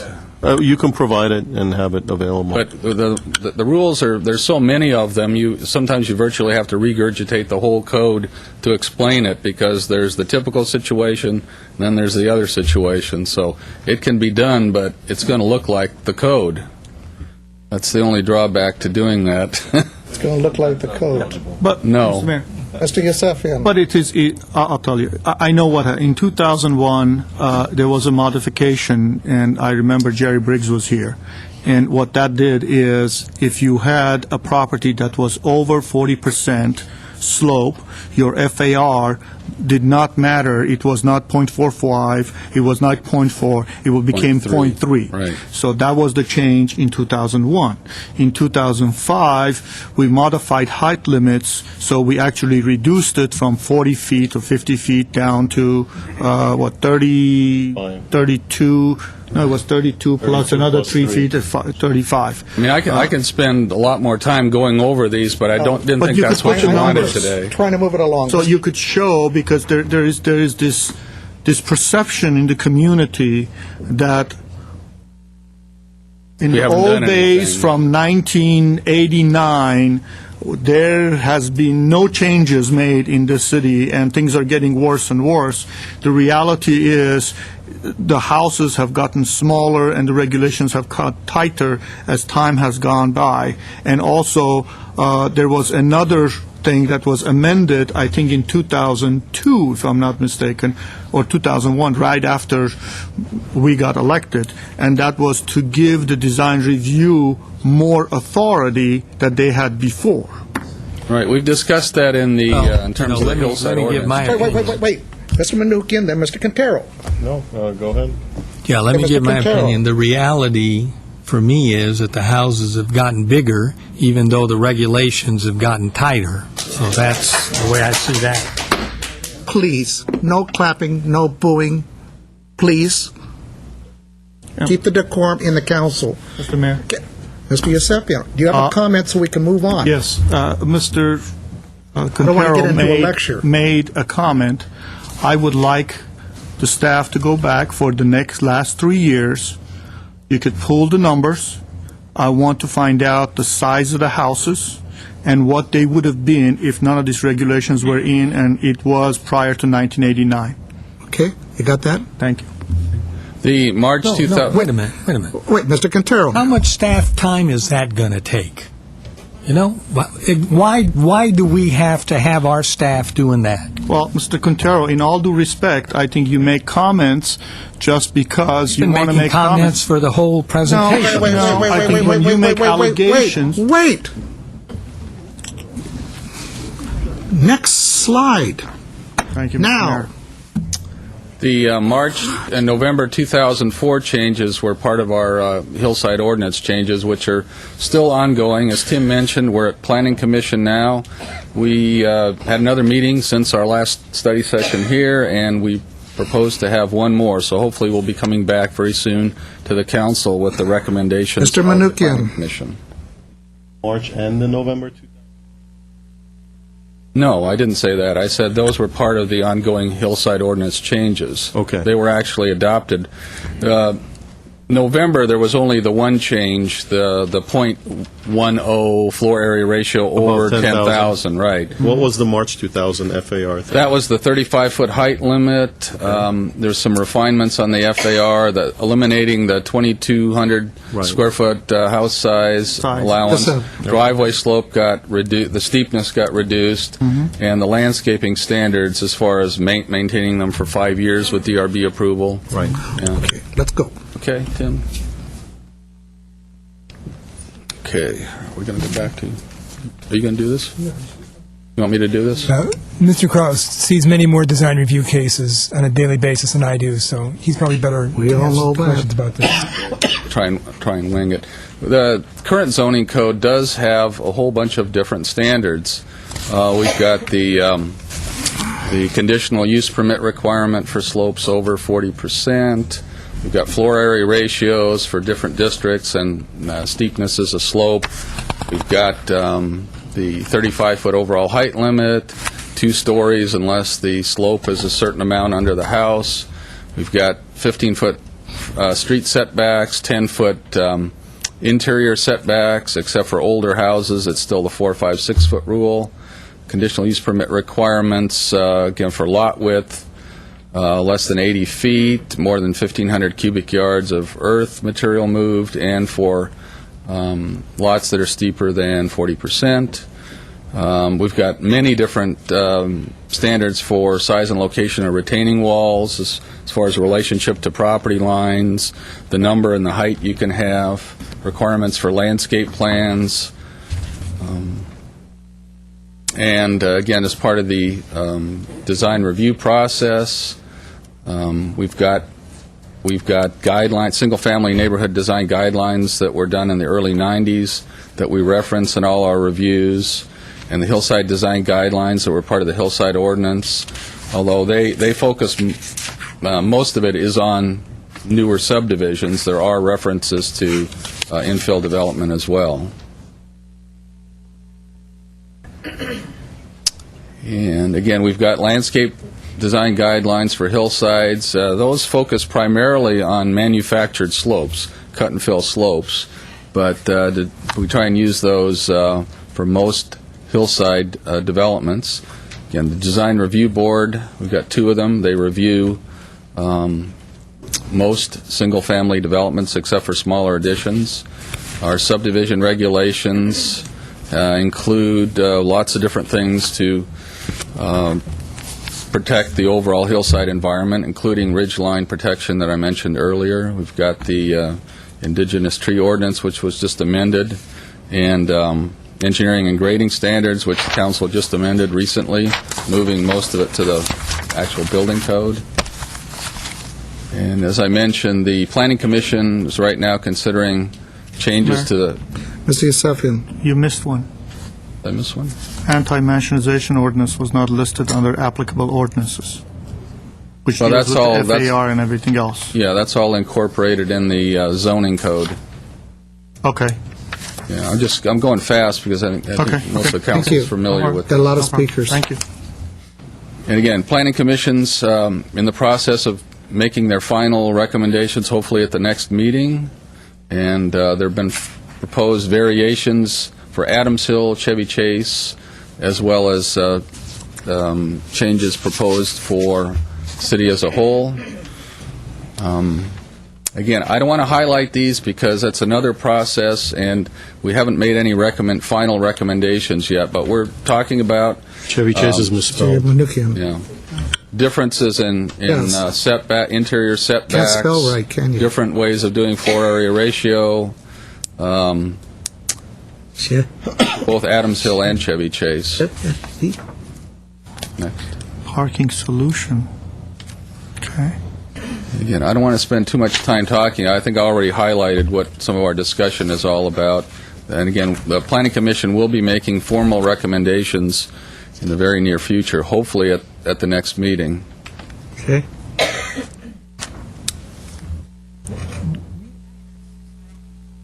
Sorry. Before I forget, I did want to mention one more thing. In the course of my processing many current planning type applications, we've come across private view protection. We have some subdivisions that, and you've seen them too, that where the developer actually imposed height limits on certain lots and height limits or height limits on vegetation. Through covenants. Through covenants or CC&Rs. So, for example, I believe it's Oakmont 3-4. Some of the I know I processed one case where they had I think it was a 20-foot height limit. It was a downhill lot, downhill pad, and that affected their design. And they also told me that they had a 15-foot height limit on trees. So view protection can have different impacts. But these are things I've come across where the developer actually intended to impose view protection, probably in an effort to market the properties. So I wanted to mention that. Thank you. Are there any questions on the history? No. Good. Thanks. I have a question. Mr. Yusefian. Does the planning department keep track of all those covenants? No. Because all those covenants are placed at the time that the subdivision is approved. Now, some of the covenants are still active because the homeowner associations has kept them active. Some of them are no longer active, like what we saw in Sleepy Hollow or what we saw in, San Luis Rey. Originally, when they were created, they had those covenants in place, and then they didn't keep it up, so it basically lapsed. We have no idea which one has lapsed and which one hasn't lapsed, so this way we can deal with those issues. I mean, we've been advised by our legal staff that really the city doesn't have a role, but it is perhaps part of neighborhood compatibility, but we're not in the business of enforcing the private covenants or CC&Rs. So we don't. But they keep do track exist. Of it. We don't keep track of We it. never have. No. Okay. Thank you. Thank you. Next, please. Yes. We had asked Wolf to go over everything that is being discussed by the Planning Commission now, just to show how much work is actually going on right now that the public might not be fully aware of. And following on that, this is the defining compatibility that Mr. Loomis was working on, and this is a pretty big issue, and at least as far as I can tell, it's at least as big an off-site complaint as view protection itself. The code gives some implicit guidance, and it spells out a number of issues. I think what Mr. Loomis was attempting to do was to address the areas that still remained as points of disagreement or conflict and see if those could be drawn out a little further and some consensus reached. There has not yet been one reached in his work with the design review boards. Well, you said it was a pretty big issue. I think this is a very big issue.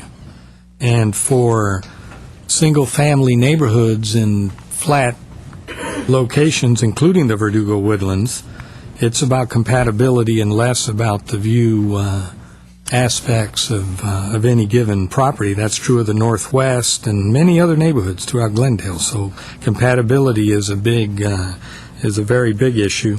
Now, in terms of presented to the joint sessions of both DRBs, no concession or no consensus yet. That doesn't surprise me.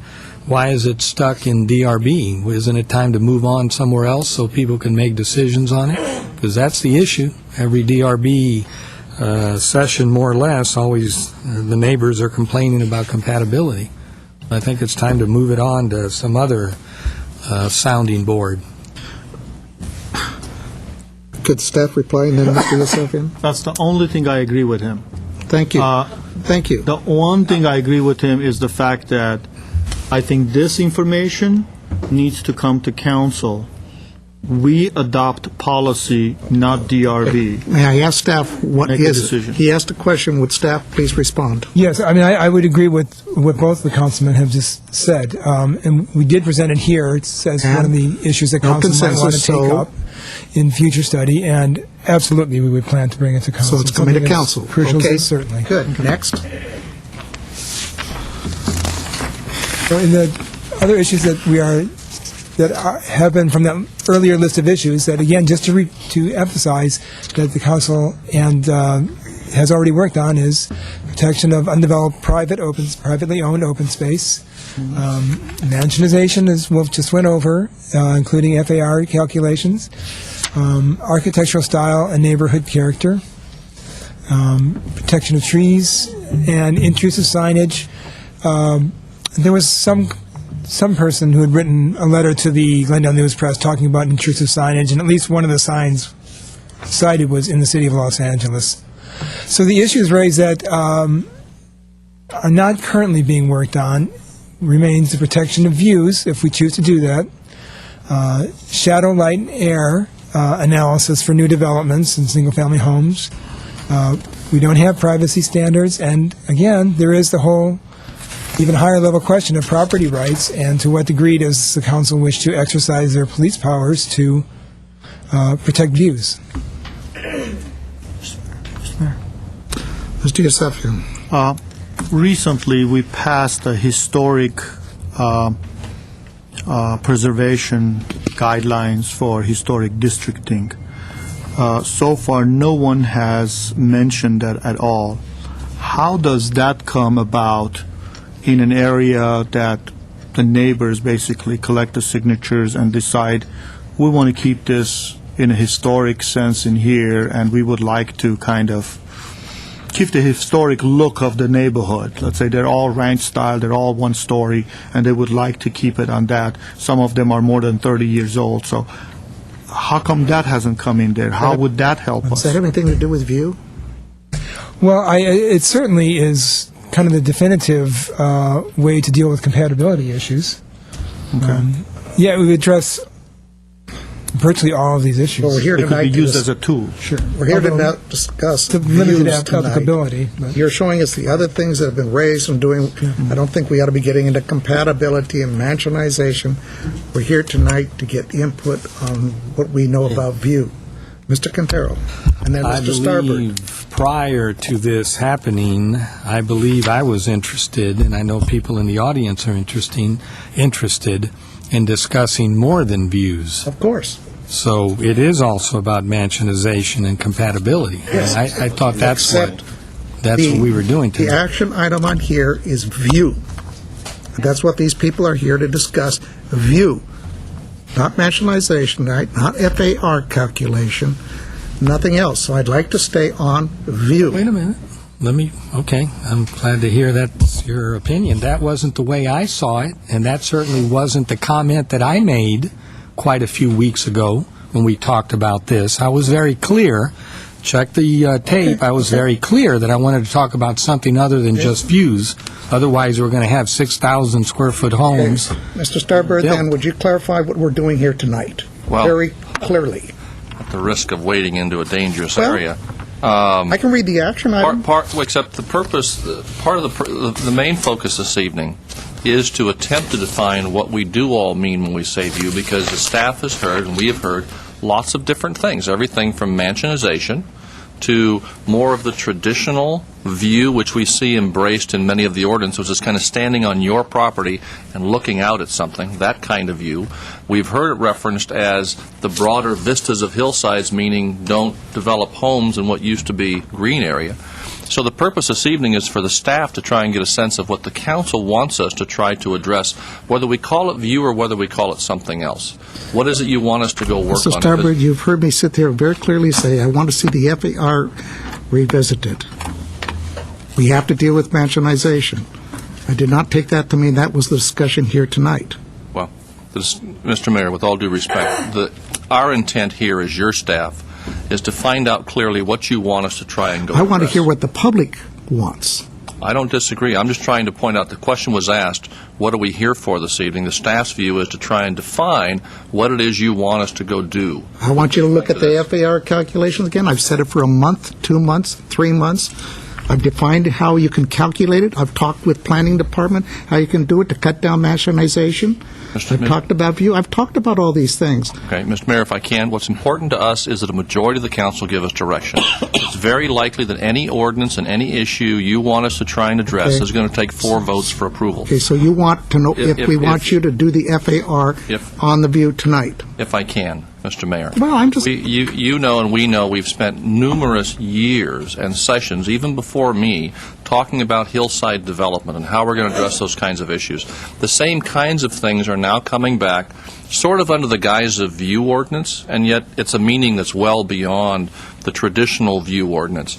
So what we've tried to do here this evening is to point out the traditional sense of a view ordinance in most communities is probably much more limiting than what we think people are talking about. In which case, so whether we call it view or we call it mansionization or we call it neighborhood compatibility, please tell us what you'd like us at the end of the day to go study and bring back to you.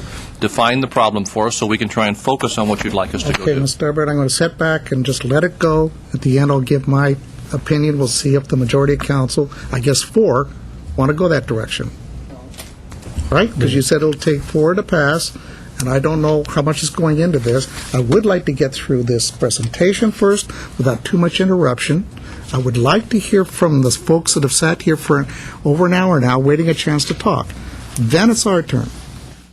Mr. Najarian. Mr. Mayor, I agree. And Mr. I'd Quintero. like to get through this presentation. I'd like to hear from the public, and then I'd like to hear if the councilmen have comments as to where they want to go, what other areas they want to include. Let's do that. But let's get through this. Thank you. Let's hear the public, then we can talk. Thank you, Mr. Quintero. I want And Mr. to Starbird. once again make clear, I think I was real clear the past time I mentioned it, that to me, we need to also include mansionization, as that term is loosely defined, and compatibility, as that term is loosely defined. So I would also like to, whatever we're doing with view, I want to make sure that those other 2 subject areas are also included. Of course, absolutely. Mr. Starbird. I was only going to point out, I think we're like 3 slides away from the end. Yeah, it'd So be if nice we to can get there. persevere for a couple minutes, we can probably get to the staff presentation. Go right ahead. So what Glendale doesn't do in comparison to other cities, our code language on compatibility is vague. We do have a number of measures called out in the code now that could be used to measure it. However, it's always going to be a judgment call. There are other cities that go a little further and actually ban certain kinds of styles more implicitly. As regards view protection and privacy per se, the code doesn't address it. We do have something in there about conflicting relationships should be avoided, but that's all it says, and there's no further guidance given on that. We do not have any requirement for story poles or for the plan submitted to show adjacent buildings, although they may be Mr. requested. Menuchyan. Do we know what the intent of conflicting relationships to adjacent buildings is? I mean, I don't know what's It's in the code. I just don't. Yeah. What I don't even know Glendale what does that not means. do. I it's know. just that one sentence, It's like the unfortunately. code states that. It Right. does. Sounds Yes. good. Right, well, but that's one of the problems. We have to define these things so that we don't leave it up to the DRB, even after we passed whatever it is that we passed to tell the DRB to look at compatibility. They still basically refuse to do so. Okay, moving along. Okay. So we don't have a definition for this item? No, sir. In the Definitely code? not. No.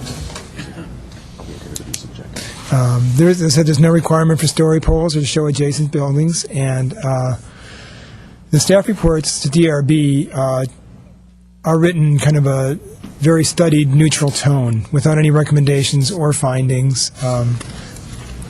This is different than what other cities have as their practice.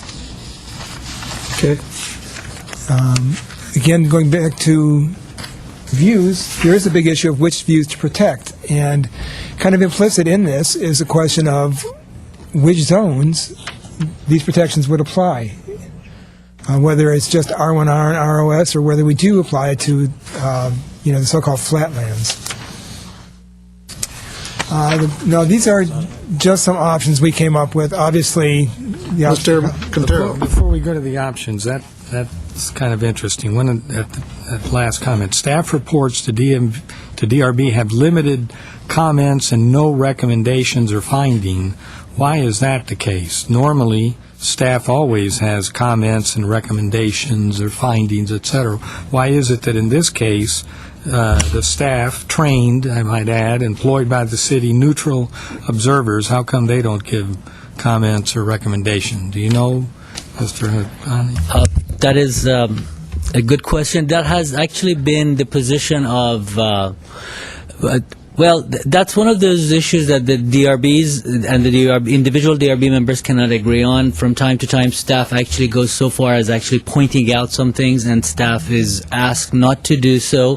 However, some DRB members encourage staff to do that. However, it has not been clearly spelled out whether staff should make recommendations or not. Mr. Starbird. Well, Mr. Mayor, Mr. Montero, I've heard this same response to this, and my reaction when I heard of this situation where effectively staff has, at least as I understand it, been asked by the DRBs to not make recommendation. That's not up to a commission to decide. That's right. The staff has a responsibility to you and to the community to make a professional recommendation. A DRB or any other commission can choose to ignore it and give you a different recommendation or make a different decision, but they don't have the option of telling staff, by the way, don't make a recommendation. Well, by the way, I had no idea this was a case. I just learned it tonight. Well, and I didn't until recently, and my reaction was, I'm sorry, but commissions don't have that ability. No wonder they struggle with so many of the decisions they make. They're not given any direction. It'd be interesting to see what they would say to the direction. Yeah. So frankly, that is something I think at the staff level can be addressed. Now, if the commission wants to bring you a recommendation and say, either authorize staff direction, absent that, I think staff. Absolutely, I agree. That's what they're being paid for. That's right. Well, we just cleared up one thing. You want direction on that? Do you guys want to change that? Have staff give recommendations? Absolutely. Mr. Mayor, before we jump out, let me give you a little bit of history. They used to do that. Wait. No. The audience does not want to hear the history. DRB used to do that. In the past, the staff basically recommended the project. There were people that had packed the room who were against the project. And then design review board members, they said, staff has recommended it. And then staff ended up being in the spot. So what design review said is, give me the comments, but don't give me the recommendations. Let me listen to the public and then make the decision. So if you want that, we can go back to what it was, but it's up to you guys. I mean, there is the opposite side too. Just keep that in mind. Well, let's save it for another day then. Let's move on and finish. Principal options. So we've identified some options. Obviously, there's a whole universe of options the council could choose. These are meant really as starting points for discussion. First two bullets there are just to kind of suggest that council might want to just finish the work that's already underway before jumping into new territory and see what results come out of the Planning Commission's hillside discussions and which you glean from the staff and consultants on open space assessment districts. Other than that, the next three bullets go in order of quicker to more lengthy ways that we could address this. The view ordinance. Yes, sir. And also, at the bottom bullet says a moratorium on second stories and hillsides, which is something that's been suggested by members of the public. That could go along with any of these. Of course, the findings for a moratorium under state law are not that easy to make, especially as regard housing. But it is a theoretically possibility. So maybe I shouldn't have called this quick changes, quickest of the three, because I think a lot of these are going to involve, some issues that people are maybe not going to have an easy time coming to consensus on.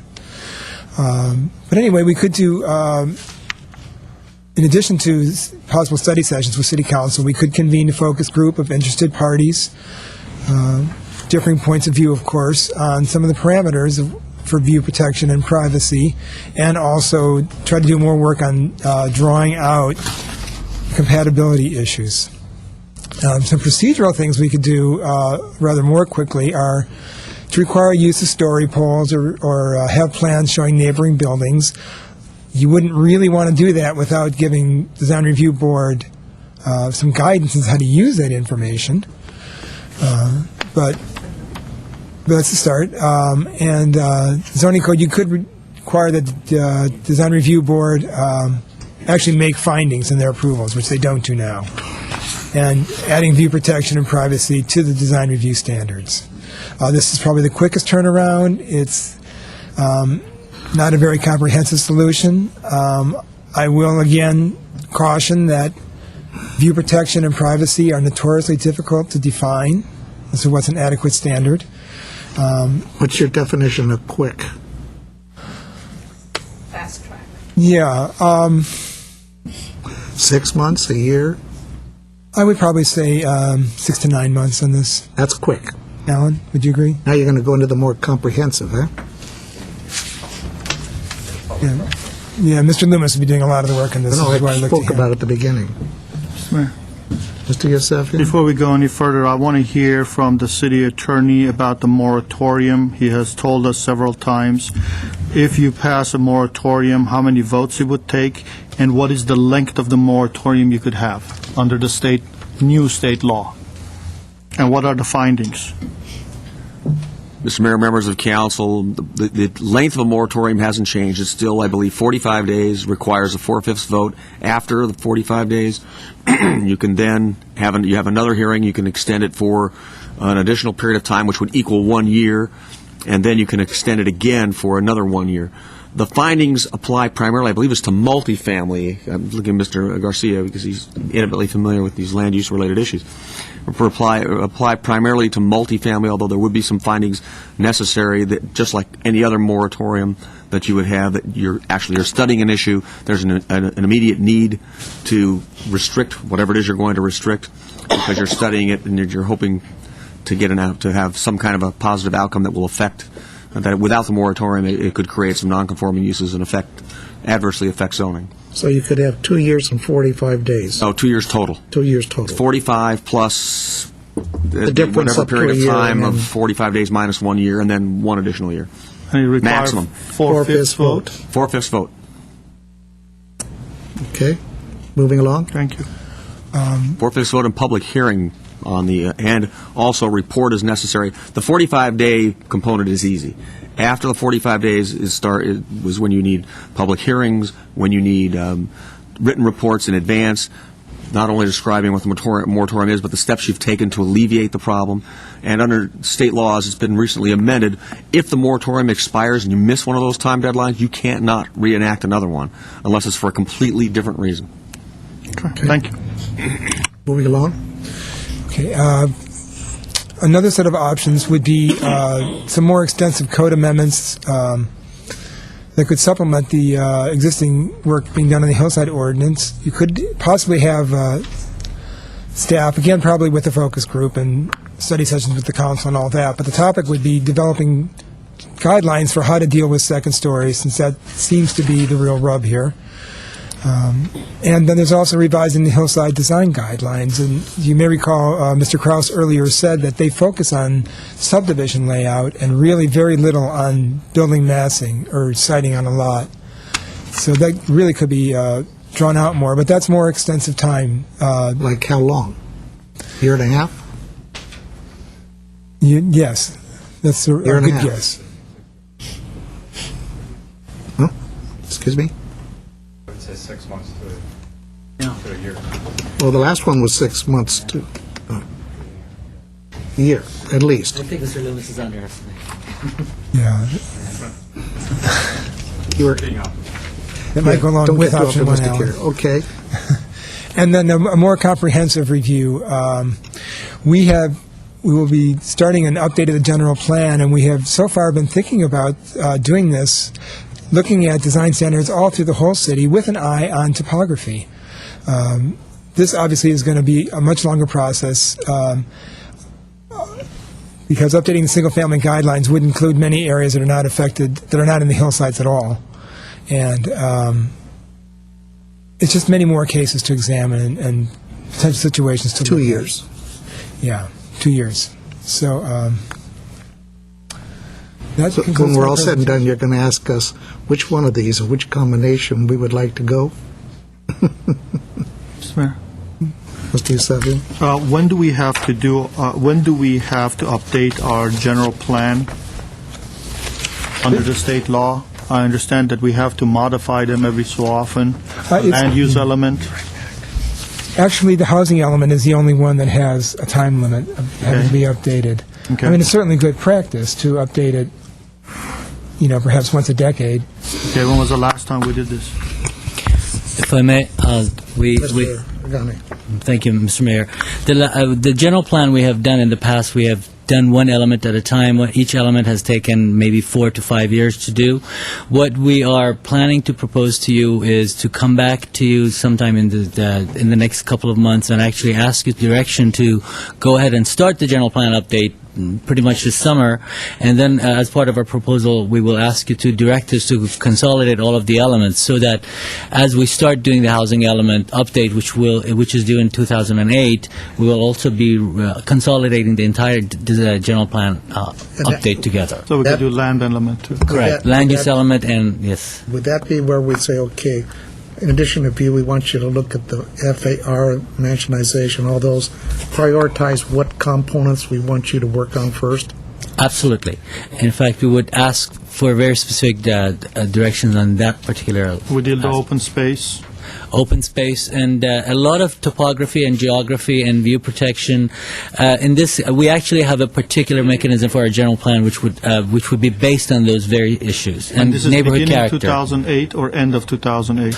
No, we would start in this summer. A general plan update for the entire consolidation of the general plan would take typically 2 to 3 years. I cannot, I do not want to overpromise. because you That's got- the whole general plan. That's right. How many elements? There's 16 elements? No, 11 elements? 16? There are no. We actually have in our city we have 10 elements, 10 but elements. we might end up with 12. Yeah, but some of those 10 elements are not going to be pertinent to some of these. We could start with the Giving elements direction. that are pertinent to this, Exactly. and then deal with some of the other elements that is really not pertinent to development standards. So instead of waiting for the whole term, we conclude some of these elements and then move to the we can next get one. you to move on the ones that the public most recognizes with their 2 eyes. That's absolutely possible. Okay, I have cards. Who are the ringleaders that need more than the usual amount of time? I know there's a PowerPoint. Okay, I was going to give, don't shoot me, 3 minutes except for those that are doing presentations and whatever. Is that acceptable, or do you all need more time? Okay, so now Albert Hoffman got here real early. If he could speak first, because you don't care? Okay, you're last then. You're last. I have them you spoke up, you're last now. Okay, I have them in order, numbered 1, 2, 3, 4, so on. So, Myrna, you need the 5 minutes, right? I'm sorry? 5, is that okay? That probably won't take that long, actually. Is everybody else comfortable with 3? If we run out of time, we can always add more. You need what? Margaret needs 5. Do I hear 4? 5, they don't want to use it. Choose fine. We'll go with Don't worry, this isn't going to be a tough and ready. It's only 8:20. So we're okay. You got your PowerPoint? He's getting it ready right now.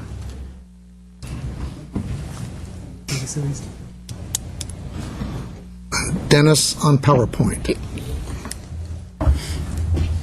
Well, I'll just introduce myself and save some time. I'm Myrna Stanley, president of the Verdugo Woodlands West Homeowners Association, and you all know Dennis Geyer, former president. It'll just be a second.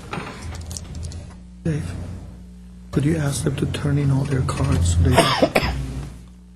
Oh, turn the cards in. Yeah. Anybody else want to turn a card in?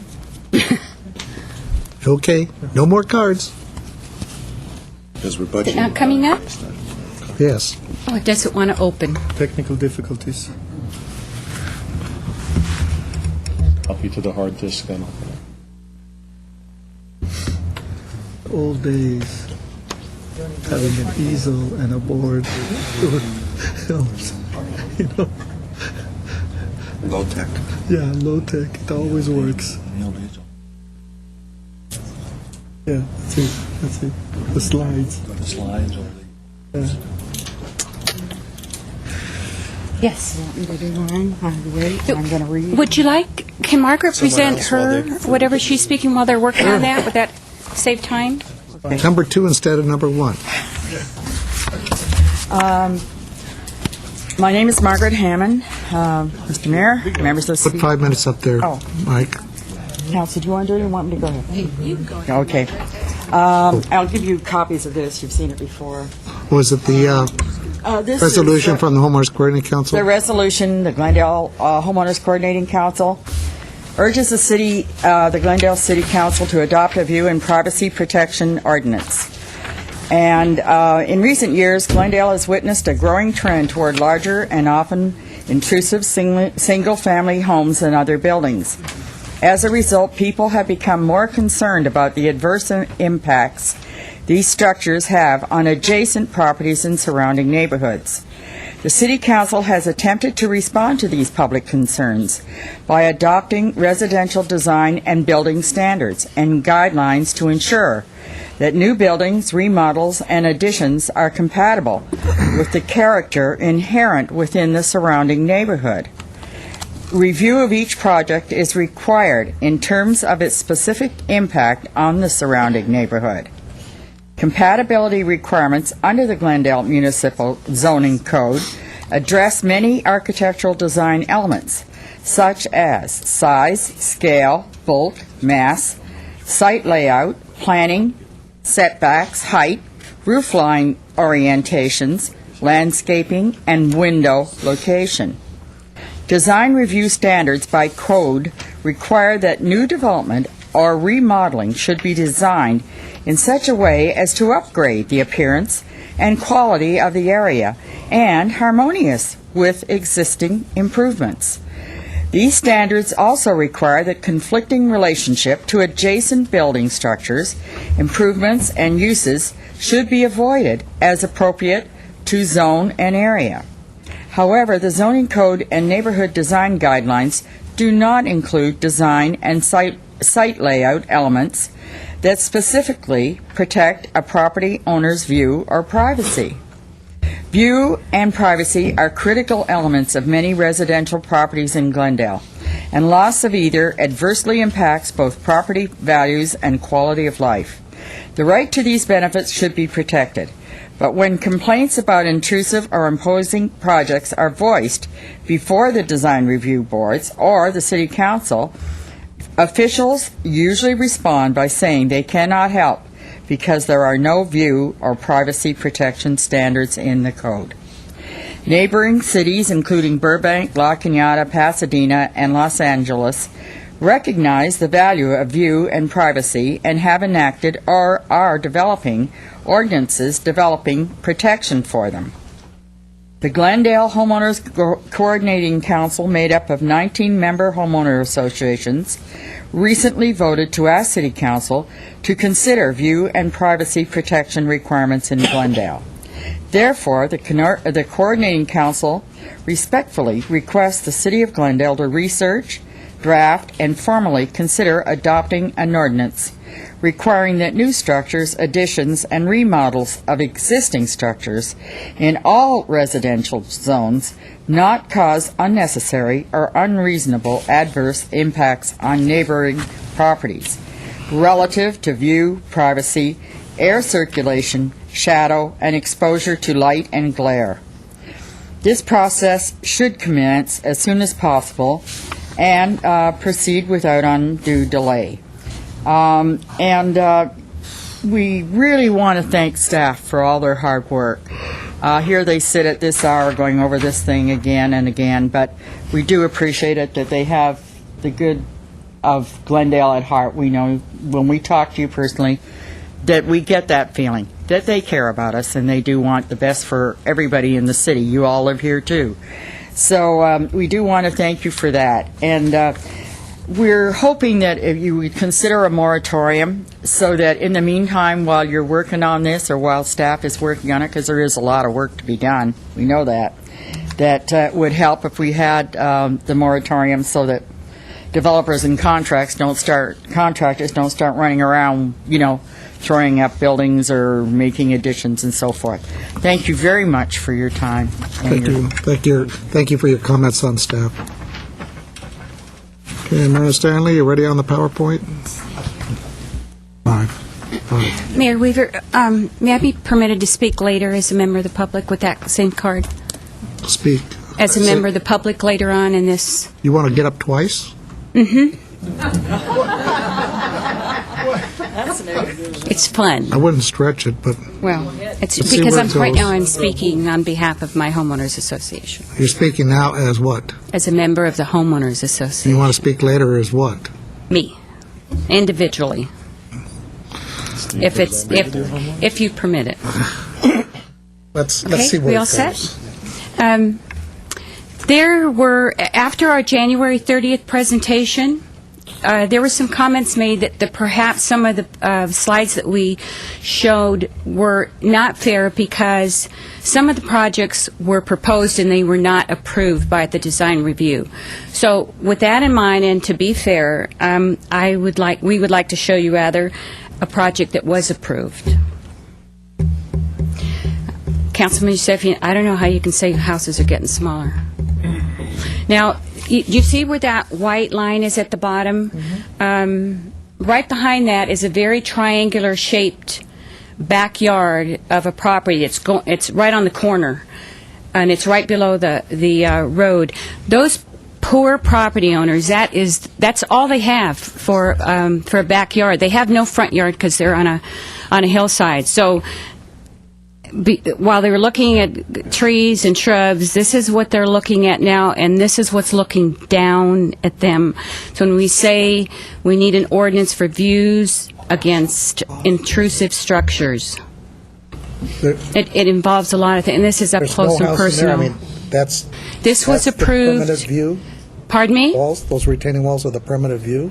Mayor Weaver, your microphone isn't on. I can't hear you. Sorry, those are the permanent views? Yes. They are. And I don't know where they're going to put trees or landscaping. That's mostly bedrock down below. So we have 5 of these monsters up here. Now, guess who has the views?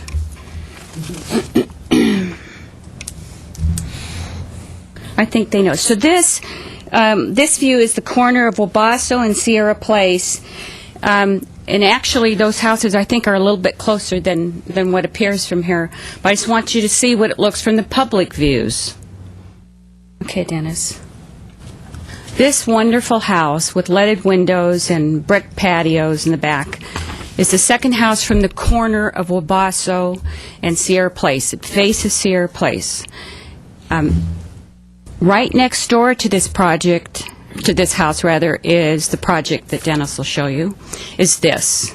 And I showed you this on January 30th.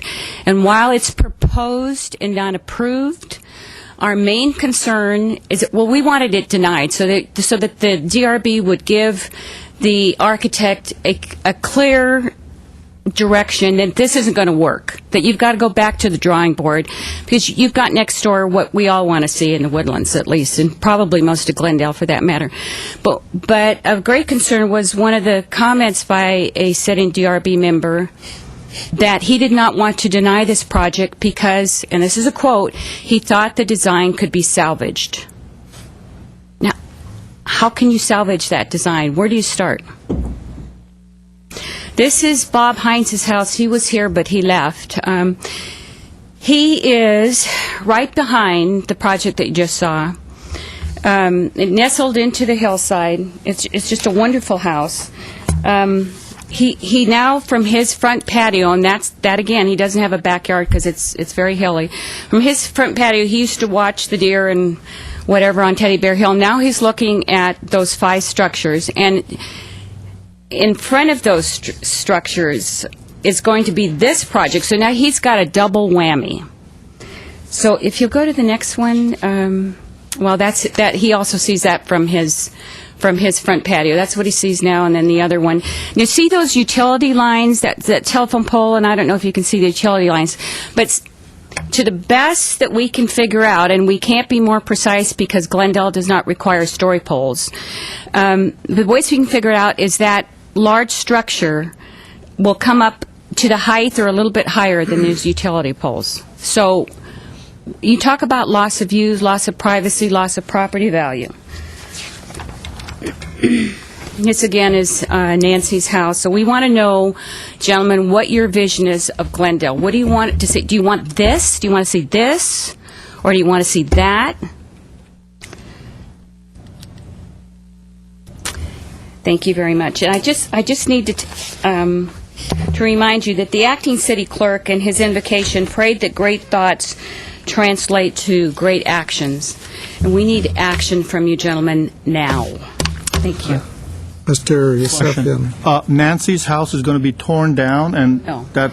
The project, the one I call King Louis Castle, the one with the double concrete staircase. By the way, I have seen that design before, and I know the architect has been trying to sell that design to 4 different people, and so far he hasn't succeeded. He needs to rethink it. So that is going to be where compared to Nancy's house? Next door. Next door to Nancy's Exactly. house. Okay. Right. Okay, That's not my vision, by the way. Well, I'm glad to hear that. Is that approved or isn't it approved? No, It's not. but- It's but- not approved. No, it wasn't, Councilman Manukian, but it wasn't denied either. Now, if you're not going to deny that, what are you going to deny?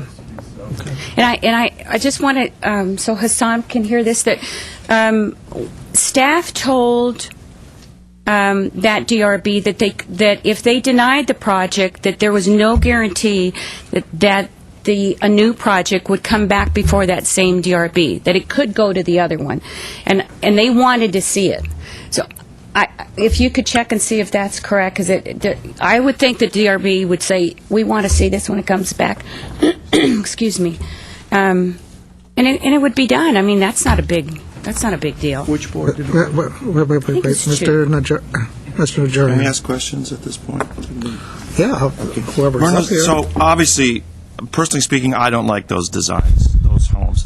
What is it that, it's not necessarily a view. This looks like massing, it looks like incompatibility. It's a lot It of looks things. like FAR and all these things. Right. And it is. It's all of the above, So if Councilman we just Najarian. hit view, if we focused only on view, You're missing a lot. that would not affect any of these that came through, presumably. it would affect a portion of it because that project, Teddy Bear Hill and the other one, affect private views as well as public views. The public that walks up and down those streets, that drives up, and Teddy Bear Hill will be seen not just from the immediate neighborhood, but from far away.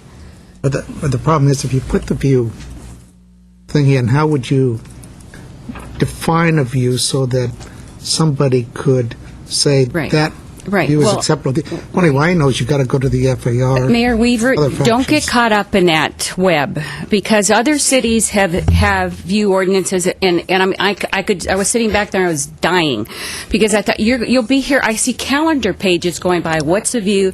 But a view is a point of reference made by reasonable people. I understand, but in that particular house, you'd have to take off, in essence, the entire floor.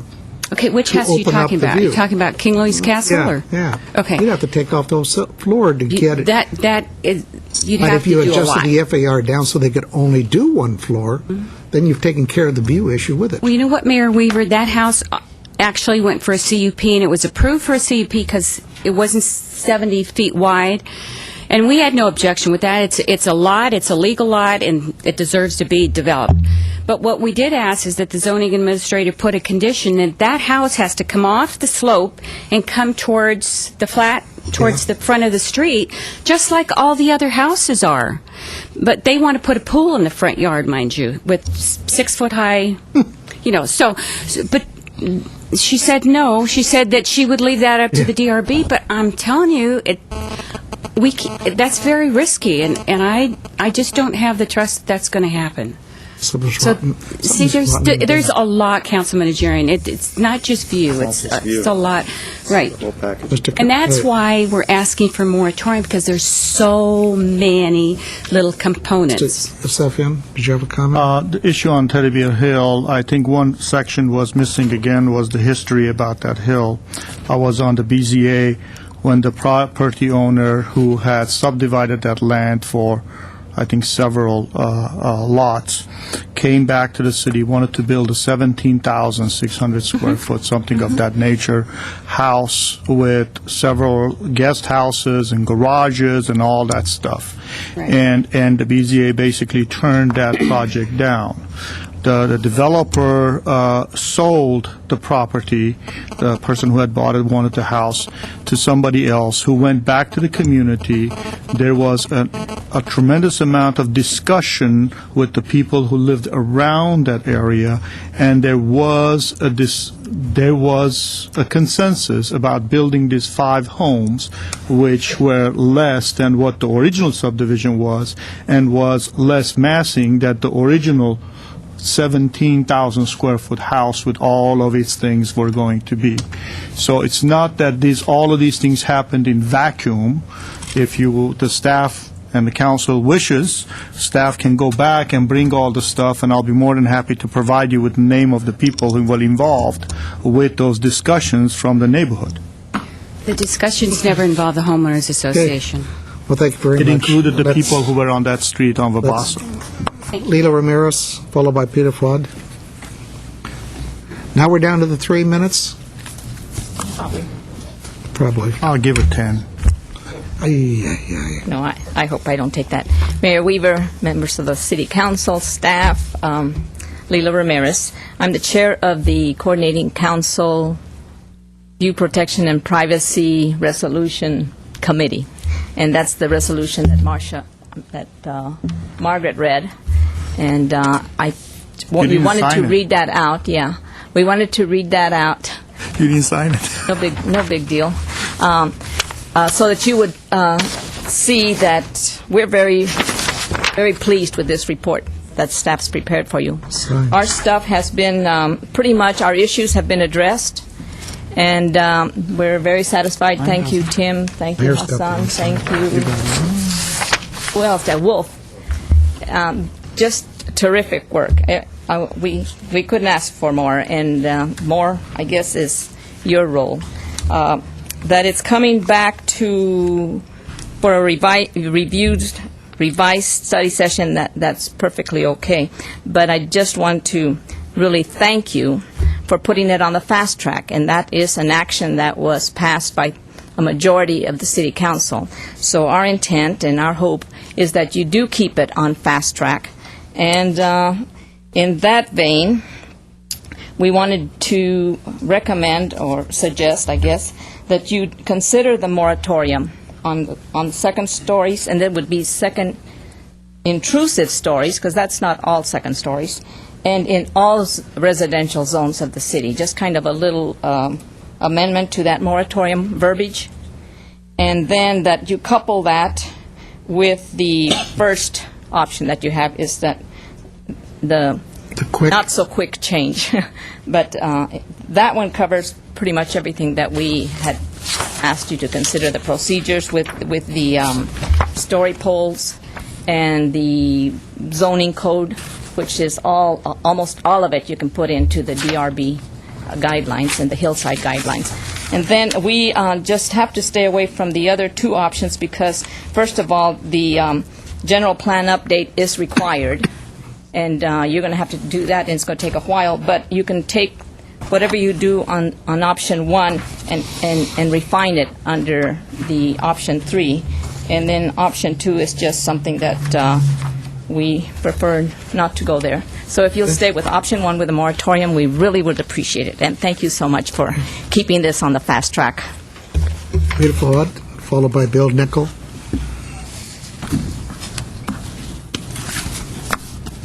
Mr. Mayor, members of City Council, I'm Peter Fuad, President of the Northwest Glendale Homeowners Association. I'm only going to appear once tonight.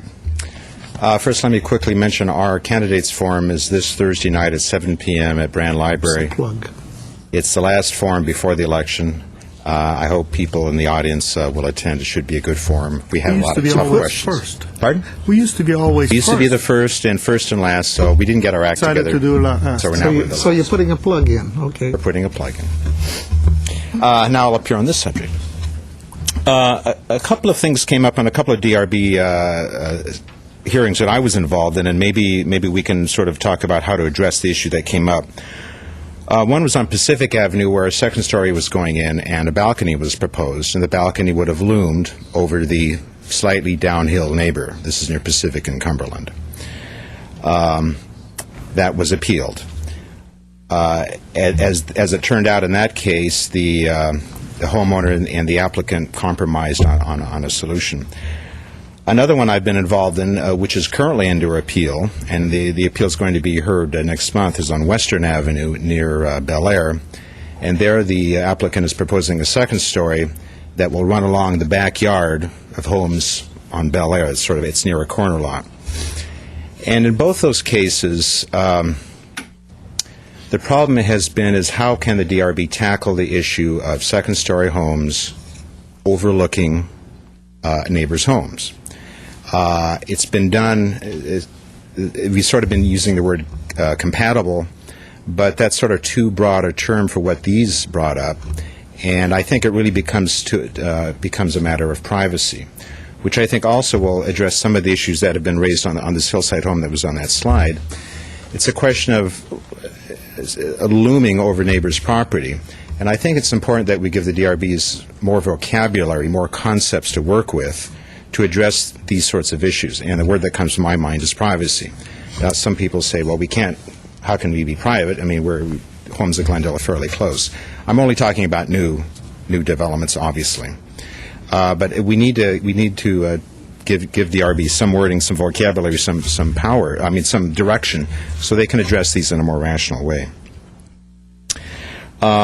And another thing that has sort of been touched on, and it was mentioned in some of the speakers earlier, and that's sort of the trust or the distrust of DRBs. One thing I've mentioned frequently in earlier study sessions, which hopefully is applicable in this, is in many ways the laws on the books, at least for compatibility, and people in Northwest Glendale aren't that bad. The problem is the DRBs simply aren't following them, in our opinion. Appeals are granted, CUPs are granted, and frankly, we don't feel how much support we have from council on the DRBs simply enforcing the rules as written. Compatible, using the neighborhood guideline book, which is excellent. So that's my pitch for the DRBs following the law as written. And just one final note on compatibility. I've been to a number of sessions with DRBs, and the question of what does compatible mean has come up.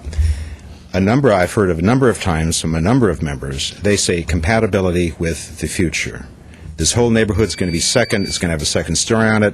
Let's get started. Let's start building the second stories. Let's make them not really compatible with what's there, but compatible with this imagined future. And of course, this is self-fulfilling prophecy. If you start doing this, then the neighborhood will begin to look like that. So I think I would like some direction to the DRBs that compatibility, I think what the code means is compatibility with what's there, not with what somebody imagines it should or might be. Mr. Benukian has a question. Mr. Fuad, you were talking about second stories looming over the neighbors, and then you said only for new homes? Is that... No, when I say privacy, the criticism I've heard about private, when I mention the concept of privacy is, well, how can you talk about privacy when in Glendale, I mean, my bedroom overlooks the neighbor, they're very close. So I'm talking about changes, additions, remodels. I'm not, that in the context so not necessarily new buildings, but changes and additions. Well, remodels, second stories, and new buildings and remodels. Okay, all right. Thank you. I think that's all we're talking about. Well, Peter, let me ask you this. When I was a member of the Homeowner Association, we used to go to the Design Review Board. Which we still do. And you still do. Do you think this experiment has actually worked? The DRB? Because I remember when I was attending DRB on behalf of the Homeowner Association, At the time, our board of directors were not happy with that. And the next one wasn't happy with it, and so on and so on and so on. So far, all of these people, none of us have ever been happy with design review. And I remember originally when we tried to enact the anti-mansionization ordinance, our homeowner association wanted to basically put the standards in the book and call it a day. And Mr. McKenna insisted on design review and did not want to put hard numbers into the code. So after experimenting from 1989 to now, would you say maybe it's time for us to abandon the design review and just put all these numbers into the code and just call it a day?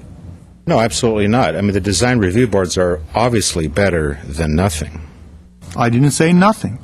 Well, I said put the standards in the code. But let me put another gloss on that.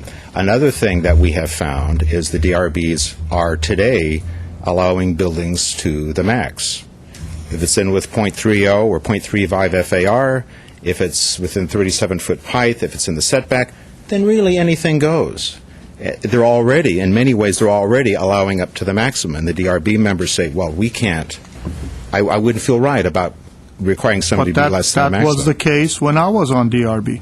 I mean, when I was out there looking at the boards, that was happening when Shiragi was on. That was happening when Nichols was on. I mean, it was happening with all those things. All right. So, I mean, to your point of should it just be in the books and call it a day, no. Because if it were in the books, that wouldn't, then you Why would not? design. Why not then, just then call you would it- be designing to the max. Why not calling it 25-foot high? You have the setbacks. You have to be within the next-door neighbor's size and height and all that stuff, and call it a day. Kevin, I don't want to get into debate here. No, it's an interesting point. No, I'm trying. Go ahead. We Well, have been just- experimenting with this since 1989, and I'm We know telling when you, you're I ready for the used next to, speaker. Well, let me I just- used to make a, what is it, a report card. Remember that? Go back and watch. And in the report card, I used to give one DRB a little bit better numbers, and the other one didn't quite make it. Okay? I was the one who wrote the report card. Now, since then, we've had problems. We changed design review board members because some of them would take their own project and put it in front of their own. Let's not forget, Marlene used to do that, and we had her moved. We've went through all kinds of stuff. Now, we're here from the homeowners. We got elected from the homeowner sides. We were homeowner candidates, and we were frustrated, and we're here. Now, we appoint people. I wasn't. No, you weren't. Okay. But we appoint people who are architects. We appoint people. I've seen things, and I saw one person that I personally appointed, Mr. Weaver. He paid more attention about whether the hinge is oil-rubbed bronze on a horse stable than the rest of the house. I mean, do we want to go that far? In my mind, massing and scale compatibility to the front setbacks was the issue.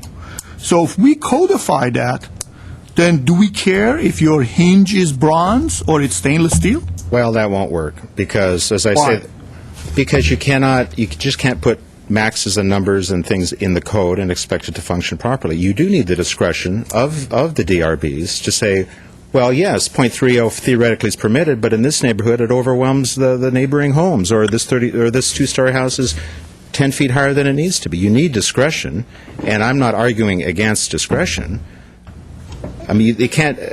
That would be obviously a step in the wrong direction, in my opinion, if you just to allow homes to be designed to the max, because the max isn't always the right solution. These homes that the slides were about, So I'm change sure the max. fit the raw numbers, but we need Change the discretion. max. What exactly would the point be? Change the max. I'm not sure it's that. I'm not sure it's that easy. I think to an extent, I hate to say this, but to an extent, I don't think we're going to be resolving this issue. No, He wants to hear a discussion. No, that wasn't it. The issue of, let's say, just having 1,500 square foot limitations in a neighborhood. Why not just codify it, set the setbacks The maximum you can build is 1 story, 1,500 square feet. Because it would be unfair to the neighbors and All to the you have to applicants. do is adjust the floor area ratio Because computation. .30, I mean, a .30 home, I mean, which is the FAR in Northwest Glendale, you can design a beautiful house Right. In most lots, even a 2-story house in a thing of single-family homes. That's not an impossible task. So we would hope the DRBs would encourage excellence in architecture for that to happen. If you say, well, .30 is too big sometimes, let's make it .25, well, that would be unfair to people who want a bigger home, that they could design a good one. So I think the max, .30 seems good to me, more or less, hopefully less, but you need the discretion to be fair to all parties. What if the staff was the design review? Does council, do my colleagues want to move on or have a further Point of order, I'd discussion? like to move on to the next speaker, Mr. Mayor. Okay, next speaker, Bill Nickel. No offense, Mr. Thon. None taken.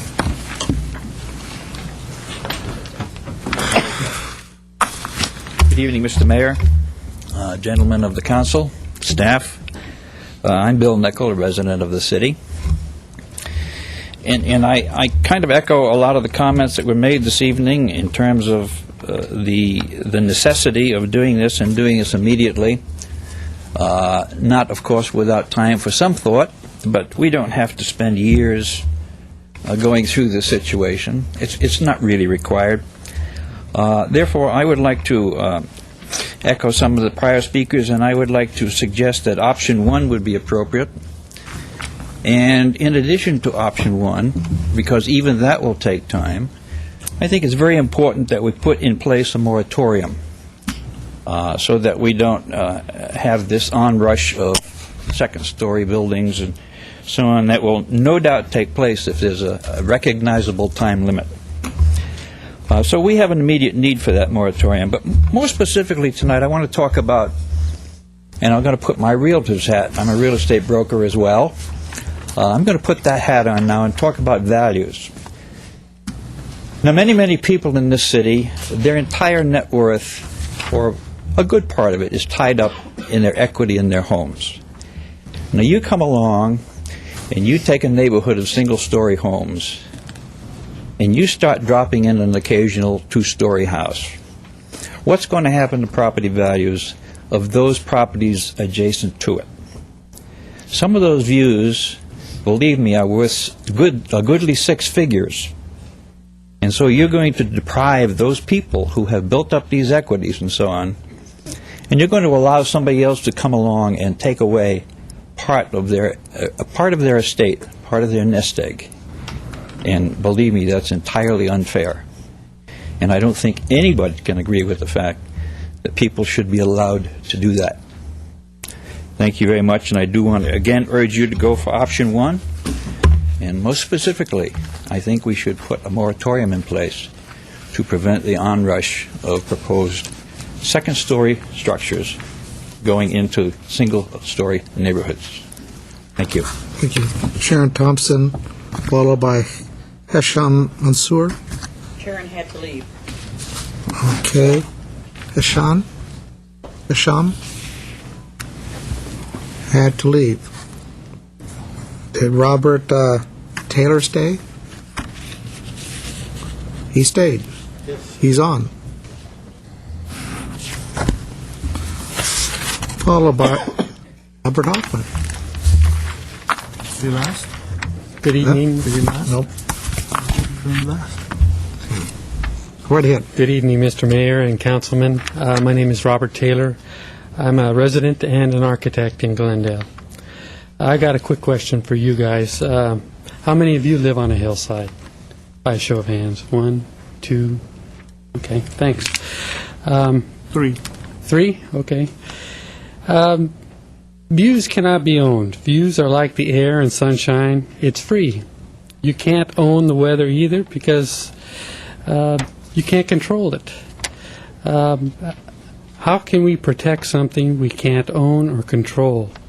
We're not talking about protecting a natural national resource that we all share and enjoy. This is different. A view ordinance will not benefit all of us.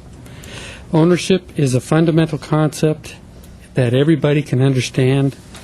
If we could own a view Wouldn't it be included in our title report? Wouldn't it be described in degrees, minutes, seconds, miles? What would your legally described view include? Would it be one mountain, two mountains, a view of the freeway?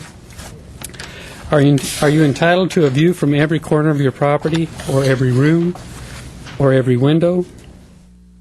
Would your view be guaranteed to be enjoyed from the standing or sitting position? Would your view encompass 180 degrees or 360 degrees? If you claim to own a view, how did you obtain it? Did you buy it from the city, the county, the state? Do you assume that you own a view because you paid a very high price for your property, which your real estate agent said included a view? Who determines the value of a view if it can be bought and sold? Is it your real estate agent? Do they have a secret scientific formula for determining the value of a view? Let's start a revolution. If a real estate agent can't put a view in your title, then he can't charge you for it. The real value in property is not in the view. It's not the special neighborhood with the meddling homeowners groups. It's not the termite damage. It's not the dry rot or the bad plumbing. The value is in the potential to improve, upgrade, repair, and even replace an existing structure with a home that fits a modern lifestyle and is built to the latest building codes for the safekeeping of a new or growing family. Adopting a view ordinance will erode the whole concept of an American dream by limiting the reasonable use of private property in favor of a neighbor who happens to have a free view over your property. Who has the greater entitlement, a property owner with a potential to improve his property that he legally owns, or the neighbor who has a view he doesn't legally own? Which quality of life issue is more important? Is it the right to enjoy all attributes of your property within the confines of your property boundary? Or is it the right to enjoy your property and your neighbor's property and all its attributes and control the airspace above it? Who will decide these issues? Do we create another board of appointees, or do we elect view protection members? I'm probably the only person against this. Could I have a little more time? No, that doesn't make an exception. Make a difference? Okay. All right. Next time. Next time. There'll be another time. Thank you. Albert Hoffman, followed by Kim Sellers. Well, I just want to comment, Mr. Taylor, tomorrow you need, or tonight, go into the computer for the MLS or get the Sunday edition of the LA Times, and you'll find home after home that advertises views and forever views and views. So there must be some worth to it, or they wouldn't take up the space in the advertising, would they? Is it legal? Okay. Albert? Yeah. Good evening, Mayor Weaver, Councilman, and staff. Albert Hoffman, resident of Glendale. Yes, views are valuable, and you do pay for them. People drive up in hills to get to them. And so if their view is gone, now they got to drive and waste gas to get to a house. They don't have a view anymore. So you're talking about one type of view. Huh? You're talking about But one a view, definition yeah. of view. But I mean, he made the statement out of view. But Yeah. views are everything. It's on a flatland. It's a view, what you see. But I'd like to just state that I really agree with what Peter Fuad said about the DRBs. I do not think they are applying the rules that we already have. The designs that we should have is compatibility. That is why they were created. When they had the big problems of mansionization that was going on in Northwest Glendale, I believe that's when the Northwest homeowners formed. And they said, well, we're going to have design review boards to look at this and make sure they don't do that and make it compatible. McKenna. And they started doing that. And I think as time went on, it's just waning away. Now, I've been to DRB meetings, and all the people came to support the person against the development. They were not in favor of it. And as the planning staff said, well, they don't really make recommendations or anything. So the DRB heard all of the people opposed to it, and there's only one person got up and spoke in favor of it, and that was the developer or the owner of the property that was building, so they ruled in his favor. Now, there's something wrong when that happens continually, and that's what's going on. we have a problem here when they pass these things, and then the people that are opposed to it, they have to file the appeal, and they have to pay. What should happen is start having the DRBs denying some of these projects and let the developers start paying those fees to appeal, because they're the ones that are trying to build something, and it should be compatible. Compatible is the key issue in this whole thing, and I don't think the DRBs understand the word compatibility. And I have told that to them. I've gone to them and said it to them, but they just kind of ignored it and said that they didn't. I've even had them tell me that compatibility is to whoever thinks what they're compatible to. They don't look at what the whole neighborhood is. And neighborhood compatibility isn't that tough a decision. I see things being built all over the place that I said, how did they ever do this? It doesn't fit in. It's not rocket science to say that when you build a house, it should fit in with the rest of the neighborhood. And it's just gone way too far. And I, too, say we do have to have a moratorium, because what's going to happen, there's going to be a rush in to build all these things before this ordinance gets passed. And I do say that we looked at the presentation. There's been a few changes since the March 13th one. But all in all, there was a lot of stuff in there. And when we saw it, and you alluded to that when you opened the meeting, it's going to take some time to go through all this. And that's why we'd like to have a moratorium. Thank you. Kim Sellers.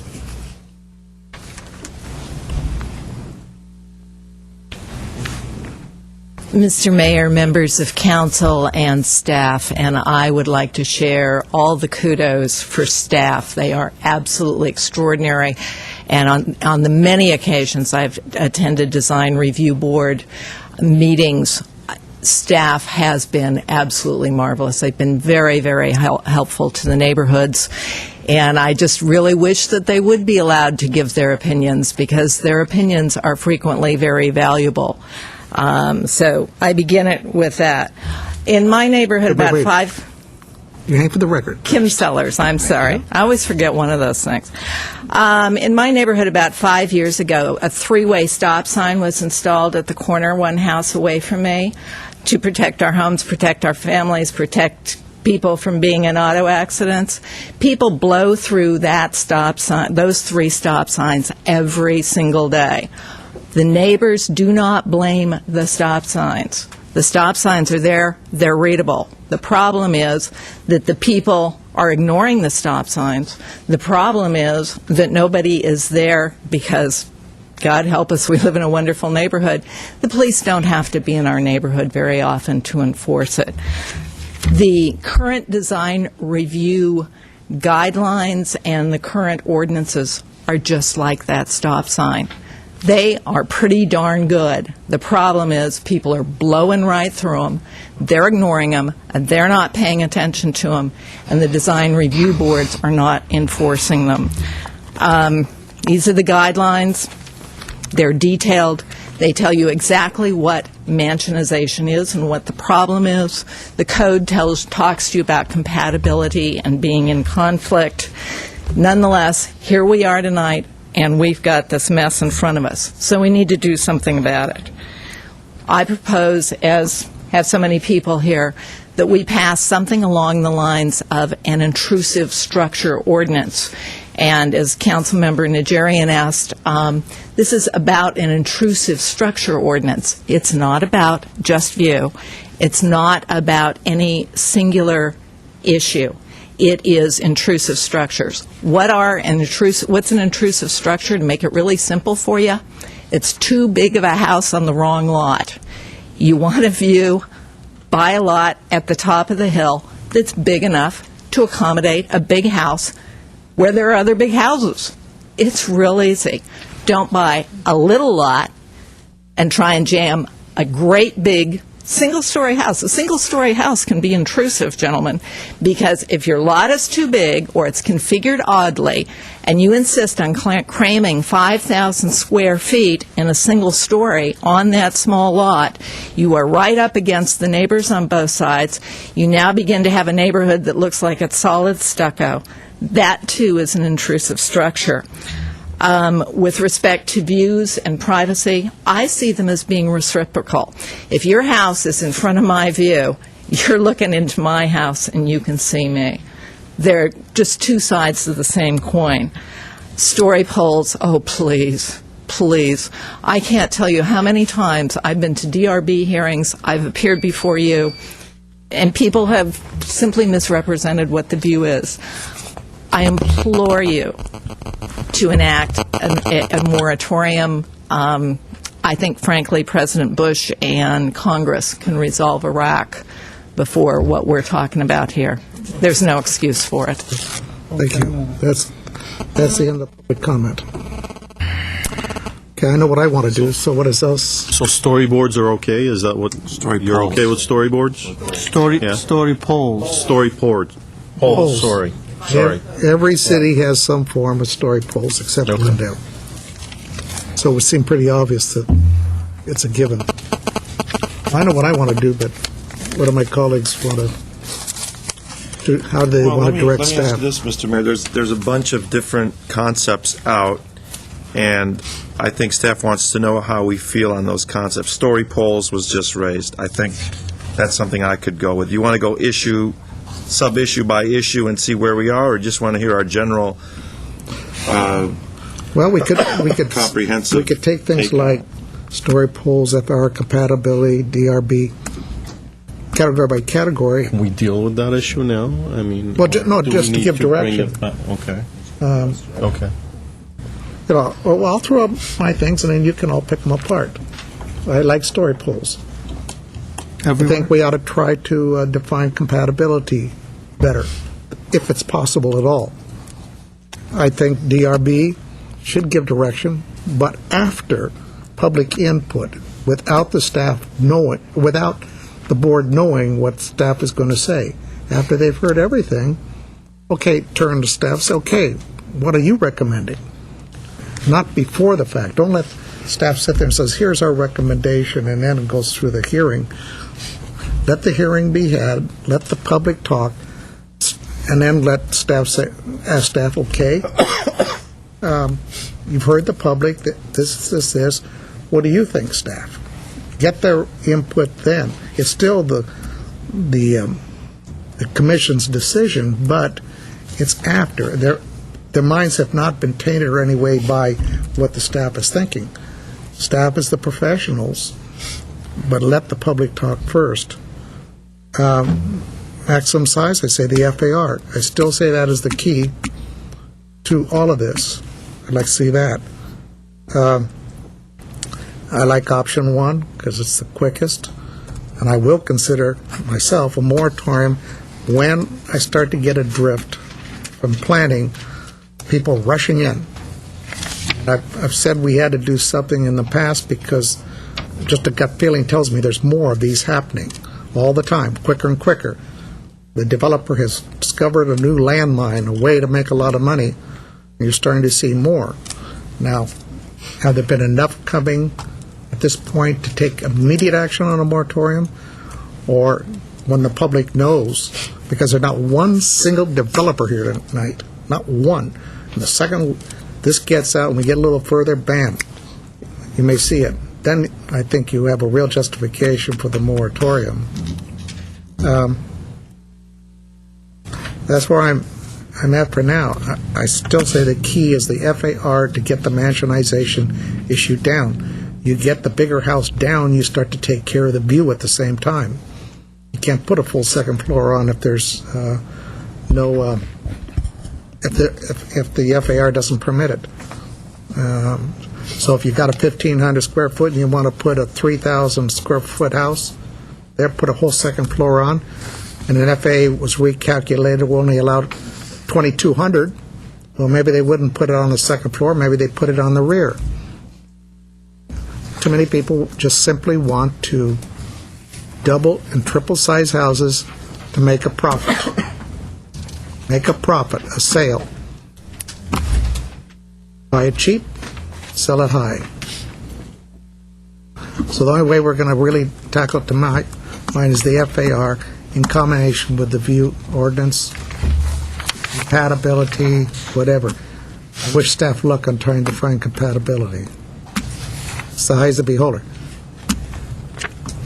Now you guys can pick it apart and give the direction to staff. That'd be my direction. What do you say, Fionn? Okay. I think as far as the story poles are concerned, I am more in tune with what Burbank does. I think that makes a lot of sense. As the topography goes up, I think that at that point it makes sense. If you looked at all the pictures, they're generally, they do this because you have ocean. And so you have a view of the ocean. Now, if the global warming takes place, maybe we'll end up having an ocean after all. So at that point, maybe we should go for all of this. But at this point, I think I like to see storyboards on hillsides. Poles. Story I started poles. this Sorry. rumor about You storyboards. started, and now story poles on hillsides. I think that is very helpful because part of the problem that we have in this city, most of our codes are different from other cities. Burbank, for example, they require you have a pad, a flat pad. And their FAR is based on their flat pad. You cannot build more than 120% of that flat pad. So if you have a 5,000 square foot pad, your house cannot be more than 6,000 square foot. So consequently, you end up by building a two-story house, 3,000 on the bottom and 3,000 on top, and a garage. That's how it's done. We moved away from pad during the hillside ordinance because we said we did not want grading. So we eliminated the pad and we said move up with the hill 40 foot, and then we came back and eliminated that. And we said 35 feet, and we're going to measure it from the lowest to the highest. So we curtailed that even more so. So on storyboards, I think what's important to me, story poles, what's important to me is on the hillsides, because I like to see what that house is going to look like, so does the neighborhood, and I think actually design review, because we have seen designs presented to us, or design review, and you look at the house, and it's just the picture of the house. It does not show the topography, and so you look at the house and you go, that ain't bad, until the house gets built. And then you go, holy smoke, it's on a knoll. I didn't know that. So, to me, something similar to Burbank is something that I will support. I will not support a moratorium. I was here when we went ahead and did the moratorium with apartments, and we ended up having a slew of apartments that the applications were turned in, and then we ended up having all these pipeline projects. So instead of actually helping, we made things worse. Every time we mention moratorium, there's 15 people right now watching on TV, and right now they're calling their architect saying, start those drawings and turn those puppies in. So that's a bad thing. I will not vote for that. That is not positive. Now, as far as dealing with the issues are concerned, I don't know if you think option one, I don't think that's going to deal with this issue. I think what we need to do, I will go for option two. Combination of option 2 and 3, that's what I want to do. Now, what we do is every time we have a problem, we deal with the issue from the crisis mode. Just deal with one side. We never deal with an issue holistically. That's why we have a problem with the hillside ordinance. That's why we have a problem with this anti-mansionization ordinance, because we never deal with it holistically. My recommendation to my colleagues are, instead of calling it view ordinance, anti-mansionization ordinance, and all those ordinances, why don't we have single-family residential guideline ordinance? Not guidelines, actually an ordinance. So development ordinance. So we deal with all of those aspects. And that's one thing I agree with Mr. Quintero, which is we can't just look at this view. Based on what I heard and what I saw, it's not about the view. How do you explain a house in a flat land, which was Western, Mr. Fuad brought up, And I know where that is because I lived on that neighborhood for 18 years. It's on the corner of Western and Bel Air. It's a flat land. Our guideline says, move your second story away from the street. The architect is designed it that way. The next door neighbor is complaining that by moving the second story away from the street, which we require, is causing that person to look down their backyard. So if they move it forward toward the street, it becomes too massive. So you're damned if you do, you're damned if you don't. So what is that architect supposed to do? What are we supposed to do? These are the type of issues that we need to discuss completely, holistically, deal with it once and for all, and so we can move on. There's not going to be concurrence on all of this. I can guarantee you that. I went through at least several ordinances in this city, and I'll tell you there'll be wars fought over this. And Mr. Weaver, you're absolutely right. We don't see the other side. But I can guarantee you, every single one of those property owners who have a raw land sitting there paying taxes on it for years and years and years, they will be here. There's at least 3,000 of those people. And there's over 7,000 people who have single-family residential, including myself, who are going to come and say, why are we taking my development rights? What tells you, the person who owns a two-story next to my house, to tell me I can't add another 400 square feet to the top of my house so I can stay in my house, so I don't have to move to Cucamonga? What right do you have? So there are going to be several issues. What happens on the flatlands? Let's discuss that. What happens on the hillsides? And what happens to the canyons? These are three different animals. They require different solutions. But we need to discuss all of these things, and we need to have all the stakeholders involved.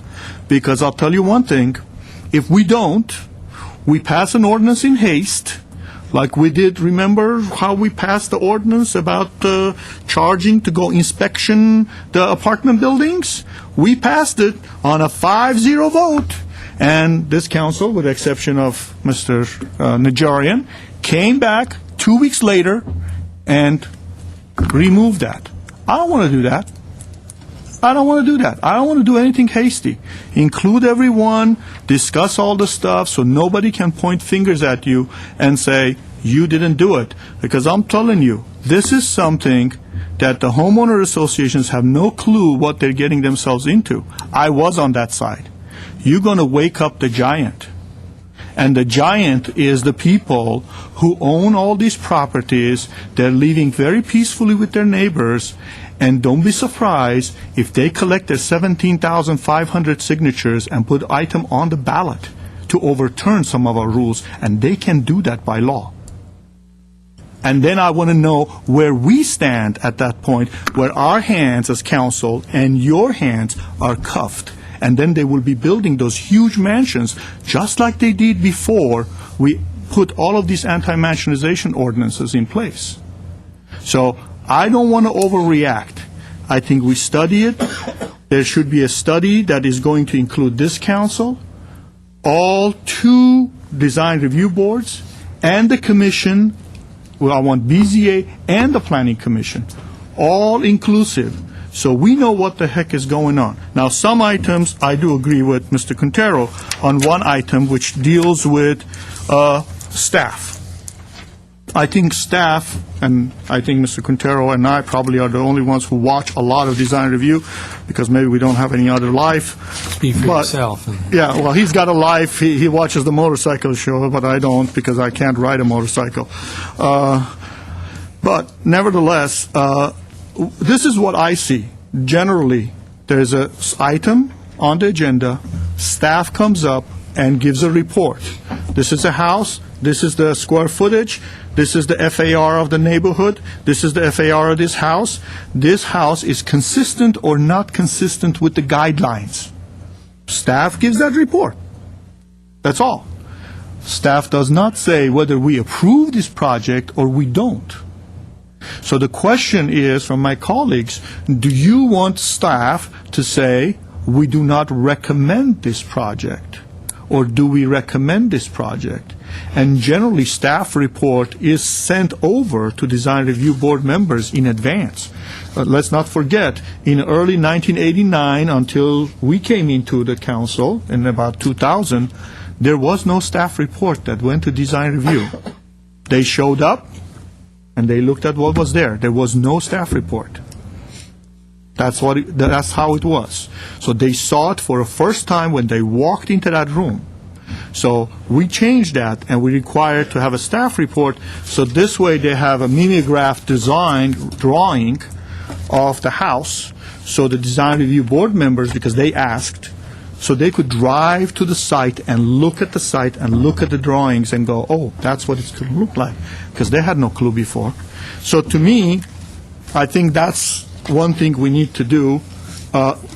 We need to have a meeting with design review board, because I told you I have some issues with the fact that they talk about they like something, they don't like something. It's not about liking. It's not about whether you like a project or you don't like a project. Ms. Sellis was absolutely right. There is guidelines. We passed those guidelines. Staff spent awful lot of time.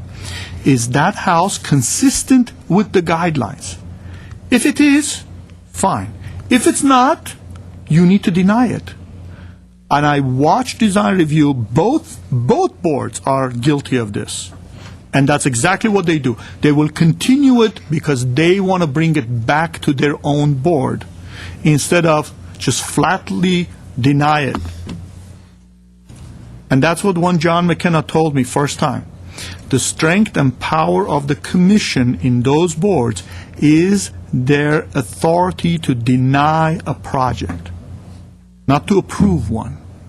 So if you think it's inconsistent with the guidelines, and the guidelines are very clear, I've read it at least 3 times, deny it. Maybe that's the conversation we should have with them. But I think for us to sit there and try to come up with all this different stuff without including all the people and all the stakeholders, we're not going to solve the problem. We have been nipping out this thing a little bit at a time, here and there.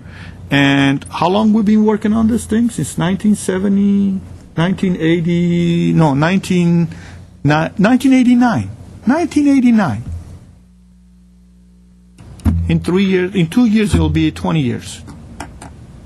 And we're not going to get anywhere. So that's my take. And I had it my way. I will codify everything, let the staff do the design review on it, and if they don't meet the guidelines, send them back, and you're done. You don't have to deal with all the politics and all the other garbage that we deal with all the time. But Councilman? I thought you were looking to staff. How about a 10-minute recess? No, I want to. Let's, I won't be that long. This is a very important undertaking that we're standing on the verge of getting into. And I think it's fair to say that this council has not shied away from tough issues and involved and complicated ordinances. We did the downtown specific plan, and it took us a long time, study session after study session, but we did it, and I think the end result was a quality document. We worked on the indigenous tree ordinance for many weeks. I think it's important to do this right, because it is important. Historic guidelines, many districting, et cetera. It's important that we do this thing right and tackle every single angle and aspect of this, because it's not just the view. I know what I don't like. We looked at the Teddy Bear Hill. I don't like that. I don't like the house that's going to be in front of Teddy Bear Hill. How do we address those types of issues? There's other things I don't like. And let's not limit this only to hillside homes.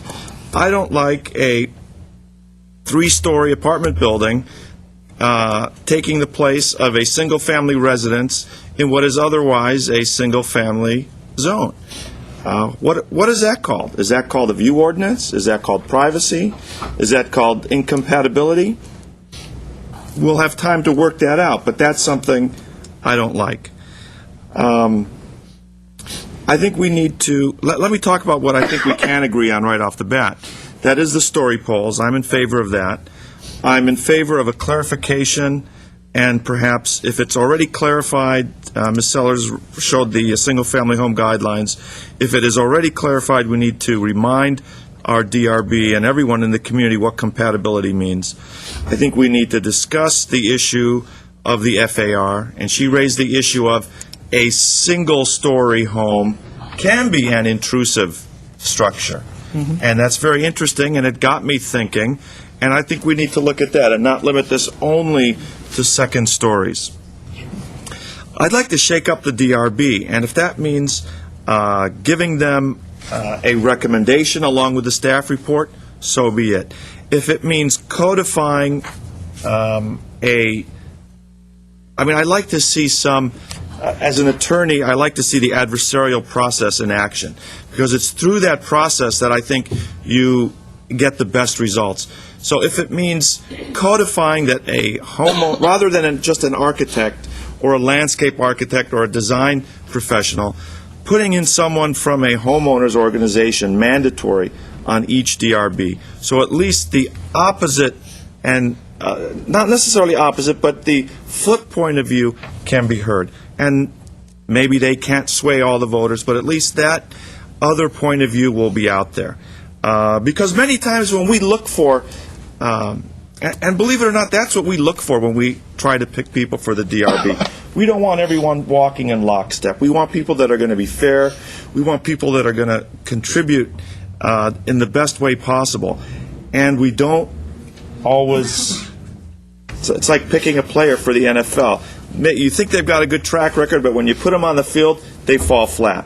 I think it's important to have some adversarial discussions, and I don't mean that in a bad way, but a give and take that will hopefully arrive at what we're looking for is a good balanced decision. Now, another thing I'd like staff to discuss and perhaps bring forward is who has standing to complain. Do you need a complaint to initiate a review of a home? Or can staff on its own make its objection to it? Or can a member of the public?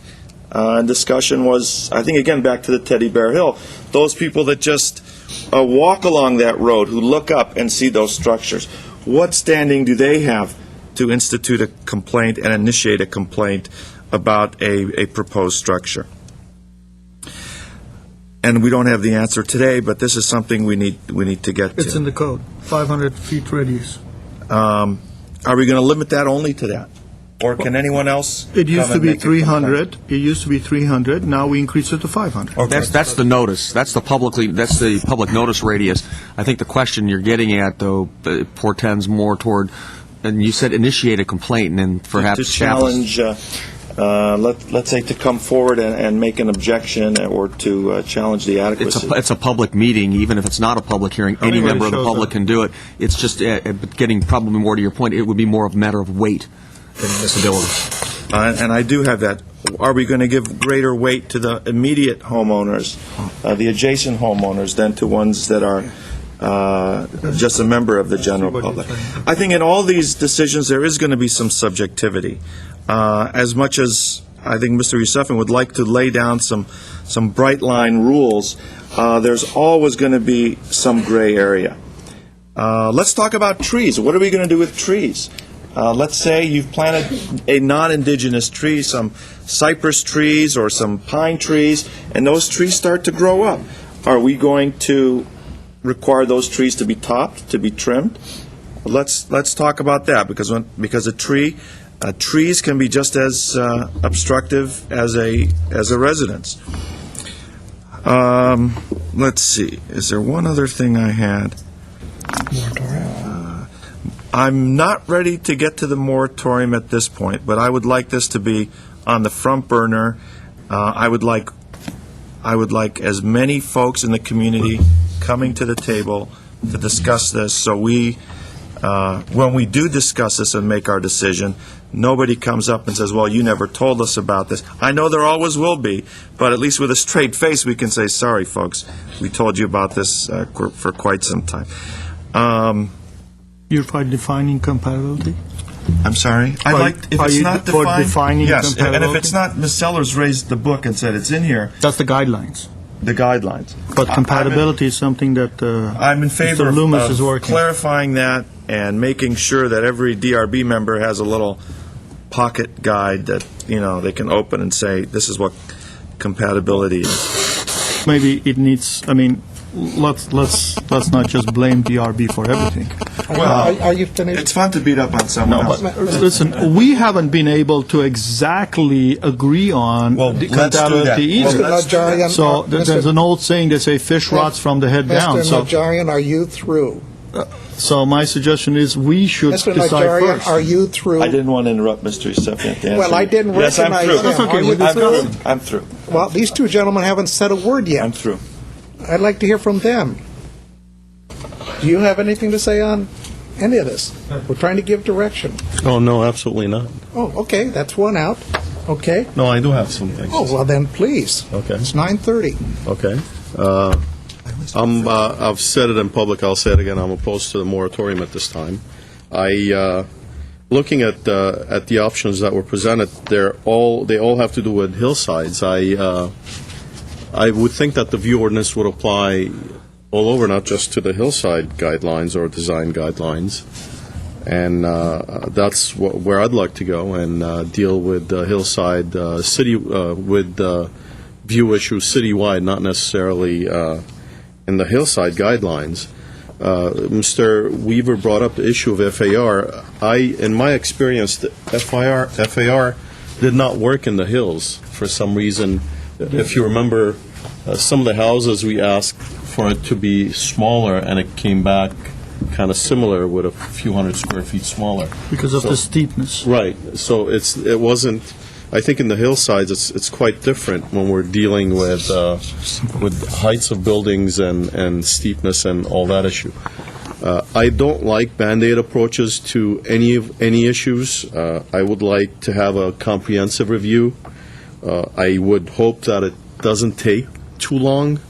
1 or 2 years, I would hope that we would go out and inform everyone in the public, as to what we are dealing with in terms of the view ordinance and some of the issues that it could create. And Mr. Taylor, of course, brought up a number of issues that I'd like to see addressed. And, of course, everyone else brought up a number of issues such as the intrusive structure ordinance, not just views, and the issue that Mr.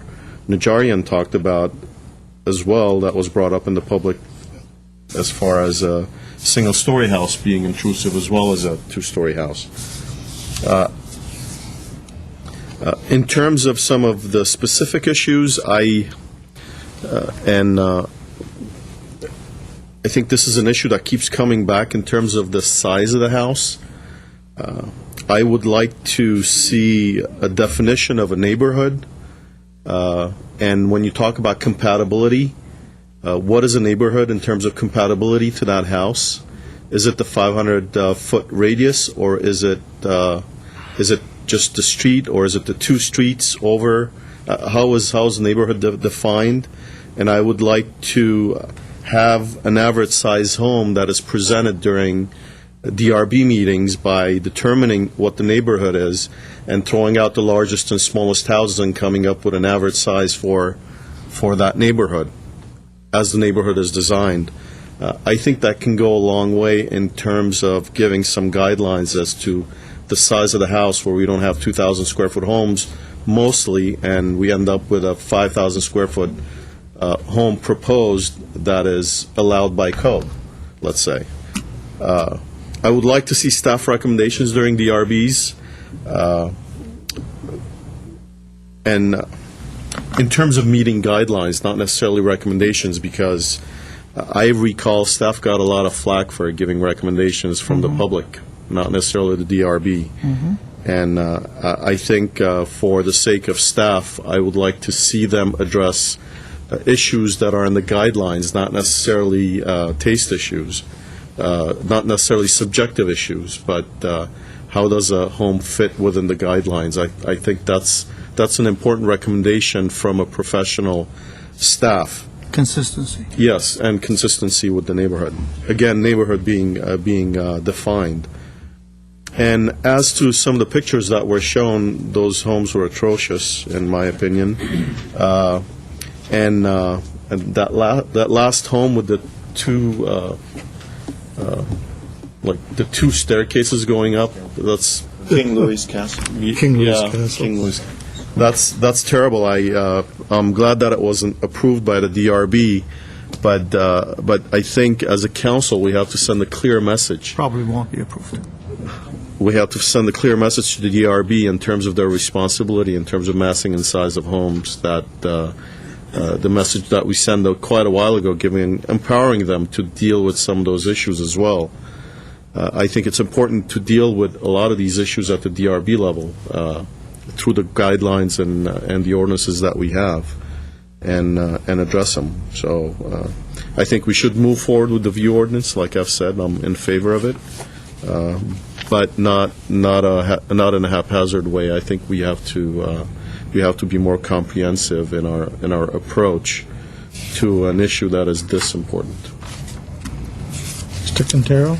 Did he say he liked it? Well, I'll just be talking. I think option one would work, and I don't think we have to have an all-inclusive, all-comprehensive, kind of the Soviet 10-year plan, because that's probably how long it'll take. I think there's people's properties that are being affected right now, and they have been affected for quite a while. That's why so many people are here, and so many people came a couple of weeks ago.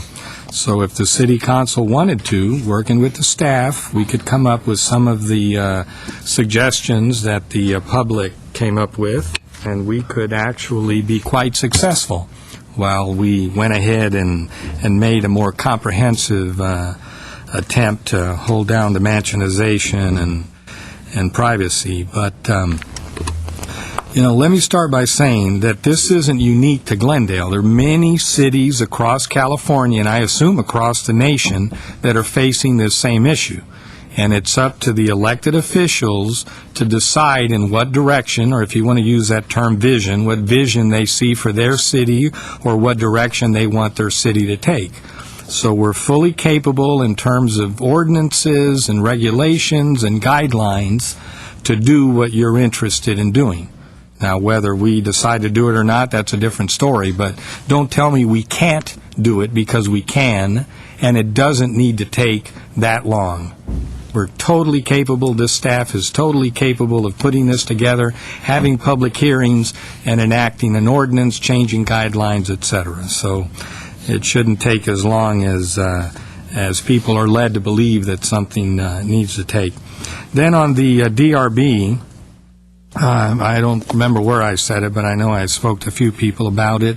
It reminds me, the situation with DRB reminds me of Milton Friedman, the philosopher and economist, when he made the comment that government always reacts in a certain way. When there's a problem, a commission is formed, a board, et cetera, et cetera. That's always the government's response when there's an issue that the public is interested in. But inevitably, the very people that should be regulated, that are supposed to be regulated, they wind up running those boards and running those commissions and so forth. And that basically is what's happened with the DRB.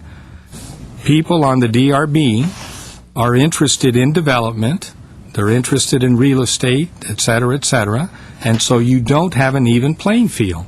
Some board members, I think, are there, and I believe them to be fairly neutral, and others absolutely are not. So to leave something this important just to DRB members, that's not going to work. Well, we've proven that that's not going to work. So we need to come up with stricter guidelines and more comprehensive reform, if you want to call it that, of our building codes. Plain and simple. Don't leave it up to the DRB. Now, in terms of the overall issues that were talked about tonight, I agree with option one, a focus group to put together view protection, privacy, defining compatibility, which isn't difficult to do. Mansionization, we have to throw that term in, and we have to talk about that concept, because that's really at the issue of anything other than the hillsides. In terms of story poles, why restrict it to the hillside? It should be part of any new addition on any home. I was in Pebble Beach months ago, flat. There were story poles all over the place. So, I mean, that's not particularly expensive either. I mean, that's something that can be done as part of the cost of any addition. I think it's very important. Somewhere in a flatland neighborhood, when all of a sudden the neighbors realize exactly where those poles are and the height of the home. And by the way, it should also be a certified situation where a surveyor or someone, an independent person, will actually make sure that those story poles are accurate. Otherwise, that's also subject to problems. And then, overall, I agree, restricting the FAR is certainly one way to go, and also the limits of second-story additions. I think that's another way to go. But in my opinion, if we really wanted to make a change, if we really wanted to stop some of the problems that neighborhoods are having, and have been having them for years, then we could come up with a solution fairly quickly in a matter of a few months, and then continue to do the things we need to do. We don't have to wait until this all-encompassing plan that's going to take forever, and then is going to need 4 votes anyway. So I wish we would just move forward, otherwise we're going to be here for a long time, and you'll be coming back on a regular basis. Okay, thank you. When I spoke, I don't know if my light was off. I came back and saw the light was off. Was it off the whole time? It was on? A couple things, listening to my colleagues talk. One, I think we'd have to grandfather in trees. The ones that are there now stay. Verdugo Woodlands, if you went and started cutting all those trees down to the way it looked before people built houses there, so everybody had a view, that isn't exactly where you want to go. But there's pallets of trees that could be recommended to be put on houses that would not get 30 feet high and block views. It'd have to be selected based on the individual lot, what pallet of trees you could plant that might get 15 feet or 10 and not do the blocking job that you think. On streets I've mentioned before where you drive down a street and it's all single family except for one apartment, that block is zoned for multifamily. Downzone it. So now you have one non-conforming apartment building there. But if not, eventually every single-family house is going to go out, an apartment next to it. Pretty soon there's going to be one single-family house sitting there with neighbors on each side looking down. So if you want to stop that, downzone the multifamily areas. Yes, and I think the design review boards are going to the maximum size permitted under the code. That's why I say the FAR's got to be brought down. And yes, the hillside and flatlands are different. If you have a flatland, let's say the average house or average lot on flatlands is 10,000 square feet, an FAR 0.3, that means you can have a 3,000 square foot house. If there's a 1,500 square foot house there, it means you can double it in size. But if you subtract out of that computation the setbacks, front, rear, and sides, that house probably will never get more than 2,000 square feet. You can do it on the individual lot basis easy.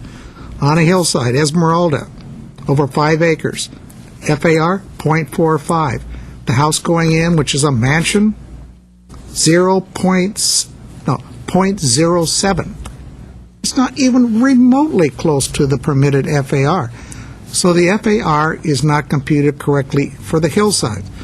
In that area, you could take the entire area, subtract out all the unbuildable portions of those 5 acres, and say, okay, now where you're going to build a house, you can create it, but you cannot move more than X amount of cubic yards of earth to create it.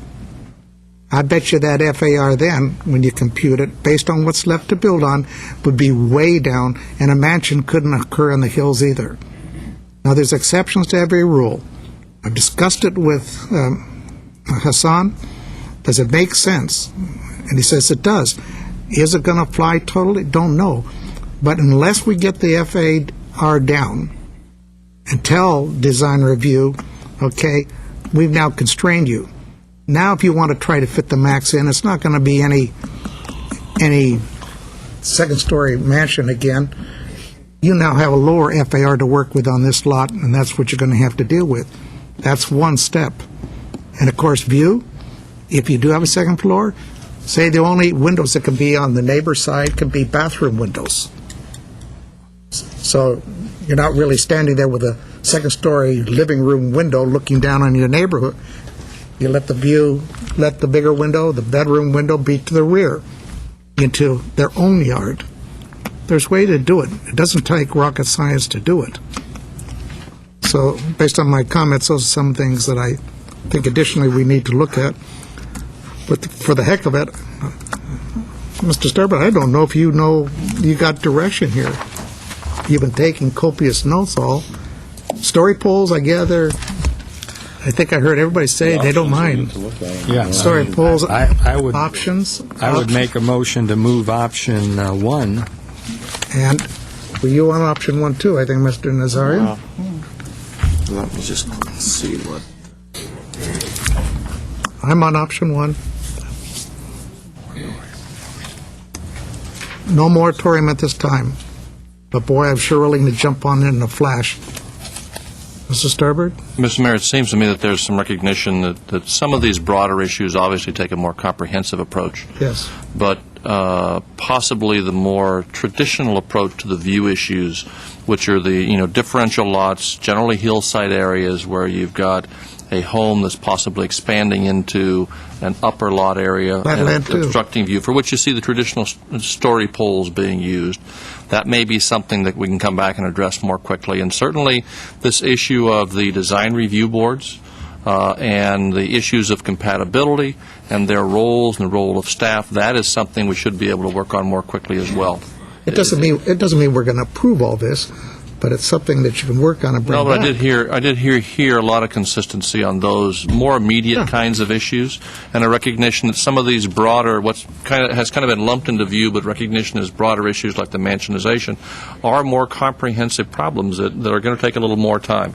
But some of these others possibly can be, addressed in a quicker fashion and provide some immediate relief on some of those more pressing issues. Sounds kind of like the mobility plan. Well, defining compatibility shouldn't take that long. That's why I kind of addressed that under the issue of the DRBs and direction. For And example, it'd be nice to go back and revisit our single-family guidelines, because I'm hearing we have pretty good guidelines. It's kind of how they're being applied at the moment. And let's go back and re-up on what that is. The same with the word privacy. Option 1 talks about privacy issues. That could certainly be defined. Someone looking down on someone else's backyard, et cetera, et cetera. So those two alone, that's not, that shouldn't take that long to do. So, Mayor, if I may, this is what I actually think I've heard. Down. I think I've heard perhaps a two-step process. As a first step, to reiterate some of the topics that the city manager just said, I hear some consensus on some aspects of option 1, which are defining compatibility, the use of story poles, at least in the hillside areas, and providing some structure and a format to provide staff reports for the DRB that at a minimum address whether or not a proposed design is compatible or is consistent with the design guidelines that the DRB is subject to review. At a minimum, it could do that. So there has been an interest in addressing also privacy and defining privacy along with compatibility. We can attempt to do that, but at a minimum, I think we can address compatibility. We can propose some minimum use of poles and defining some findings in staff reports for DRB to consider. Well, story poles could work on the flatlands too, whatever you consider a flatland. Yeah, I want to make sure that story poles are used in in all construction. Never mind flatland, just in all construction, all single-family home construction, or even condominiums for that matter. And that's the same thing where you've got condos overlooking, especially in Rossmoyne, had condominiums overlooking just an entire block of single-family homes. So when they put up that new hotel downtown, we want story poles up so we can see. That's a different. Yes, Mr. Yusefian. I disagree. I think we need to kind of stay reasonable. I mean, What if it's like a 40-unit condo? You're going to put storyboards? The cost, I mean, we need to kind of, on one day, we go out there and tell people, come and invest in Glendale, we're business friendly. On the other hand, we just try to cost people gazillions of dollars. When it makes sense, you do it. When it doesn't make sense, you don't do it. If it's in multi-family residential, for you to go out there and do a story pole for 40-unit apartment building or a condo, it's ridiculous. Now, if you want to do one in the hillside, it makes sense because the topography is so different, you really can't see what is happening. If it's on a flat land, let me tell you something. My next-door neighbor comes to me and says, I want to put a second-story house on my house, and it's going to be 35 feet, and I am a one-story. I'm going to stand right there, and I'm going to look, and I know exactly where 35 feet is. I don't need to have a story, done. Yeah, but not So- everyone's like you, Bob. Listen, it's not so just because people don't know how to measure, we're going to cost people thousands of dollars? Yes. I mean, come on. Yes, we're going to cause it, and they'll pass it on to the buyer. It's If not they're about the buyer. Everybody in here is under assumption that these people build these things and buy them, sell them. Not everybody sells this thing. Do we have any statistics that shows every single one of these things? How many people have we seen in here, they come in, they're adding a room or two or a second floor because they want to live there, or their children have grown, they want to stay there. Yeah, after 5 years, 10 years, they sell. The history of the state of California is most people sell their house within 5 years. That's standard, typical. That doesn't mean that we automatically assume a developer is a person who comes and buys the house, doesn't live in it, remodels it, puts a second story on it, sells it. That's a developer. That's what's happening. That's a developer. But in our area, it hasn't. On Glen Oaks Boulevard, our own area, Mr. Weaver, there have been at least 6 houses that have been modified. And every single one of those was modified by the people who live there, and they're very attractive, and they still live there. They didn't sell it. I never saw a for sale sign. Okay, well, Where are we going with this? We could sit here to midnight. Well, let's take some kind of vote. I'm for a story pole in single-family neighborhoods, so I'm for it. Mr. Mayor, just a suggestion. We can bring you back some options. We can bring you back story poles bring everywhere, something and back. let you have this debate when you have Bring me the options. story poles options before you, and then you can decide how broad you want to Bring make it. back a series of these things, because I'm not going to sit here until midnight going around in circles, because we're not all agreeing on everything. And Mr. Mayor, bring let's something find back out to us. what's happening, let's say, on Burbank. Let's find out what's happening in some of these places that use the storyboard. Or poles. Whether boards or poles. But poles are usually See made what out of you boards. story That's the movie industry. polls. Yeah, exactly. That's movies. And see what they're doing. I mean, maybe And if everybody there's any is. discretionary, if there's any discretion that is exercised by someone along the way. Every city is doing story poles. Every city, of some fashion. Okay. Come back to us with something. Then, if I may, what I'm hearing as a first step is to come back with a proposal that includes story poles, that includes that definition for compatibility, and maybe even makes a suggestion. We had definitions for compatibility. Well, right. We just said it's We have developed one which will Clarification. include.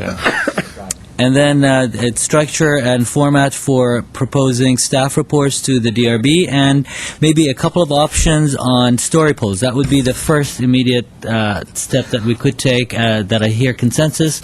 I also heard that over the long term, there is an interest to comprehensively address all of the holistic issues that have been covered tonight, and go as far as actually even defining neighborhoods, and that would be the longer range, but not in the immediate set of action. Whatever, I just know you're 10-year plan. Let's You're, put that you're on not, the you're table. not going to solve the homogenization until you fiddle with the FAR, and it is a simplistic way to do it.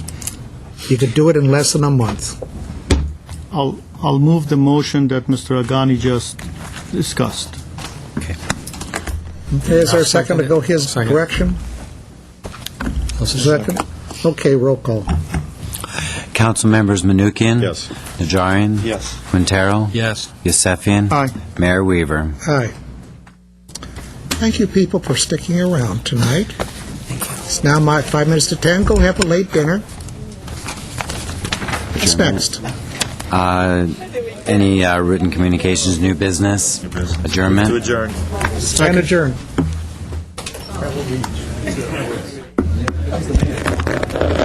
Then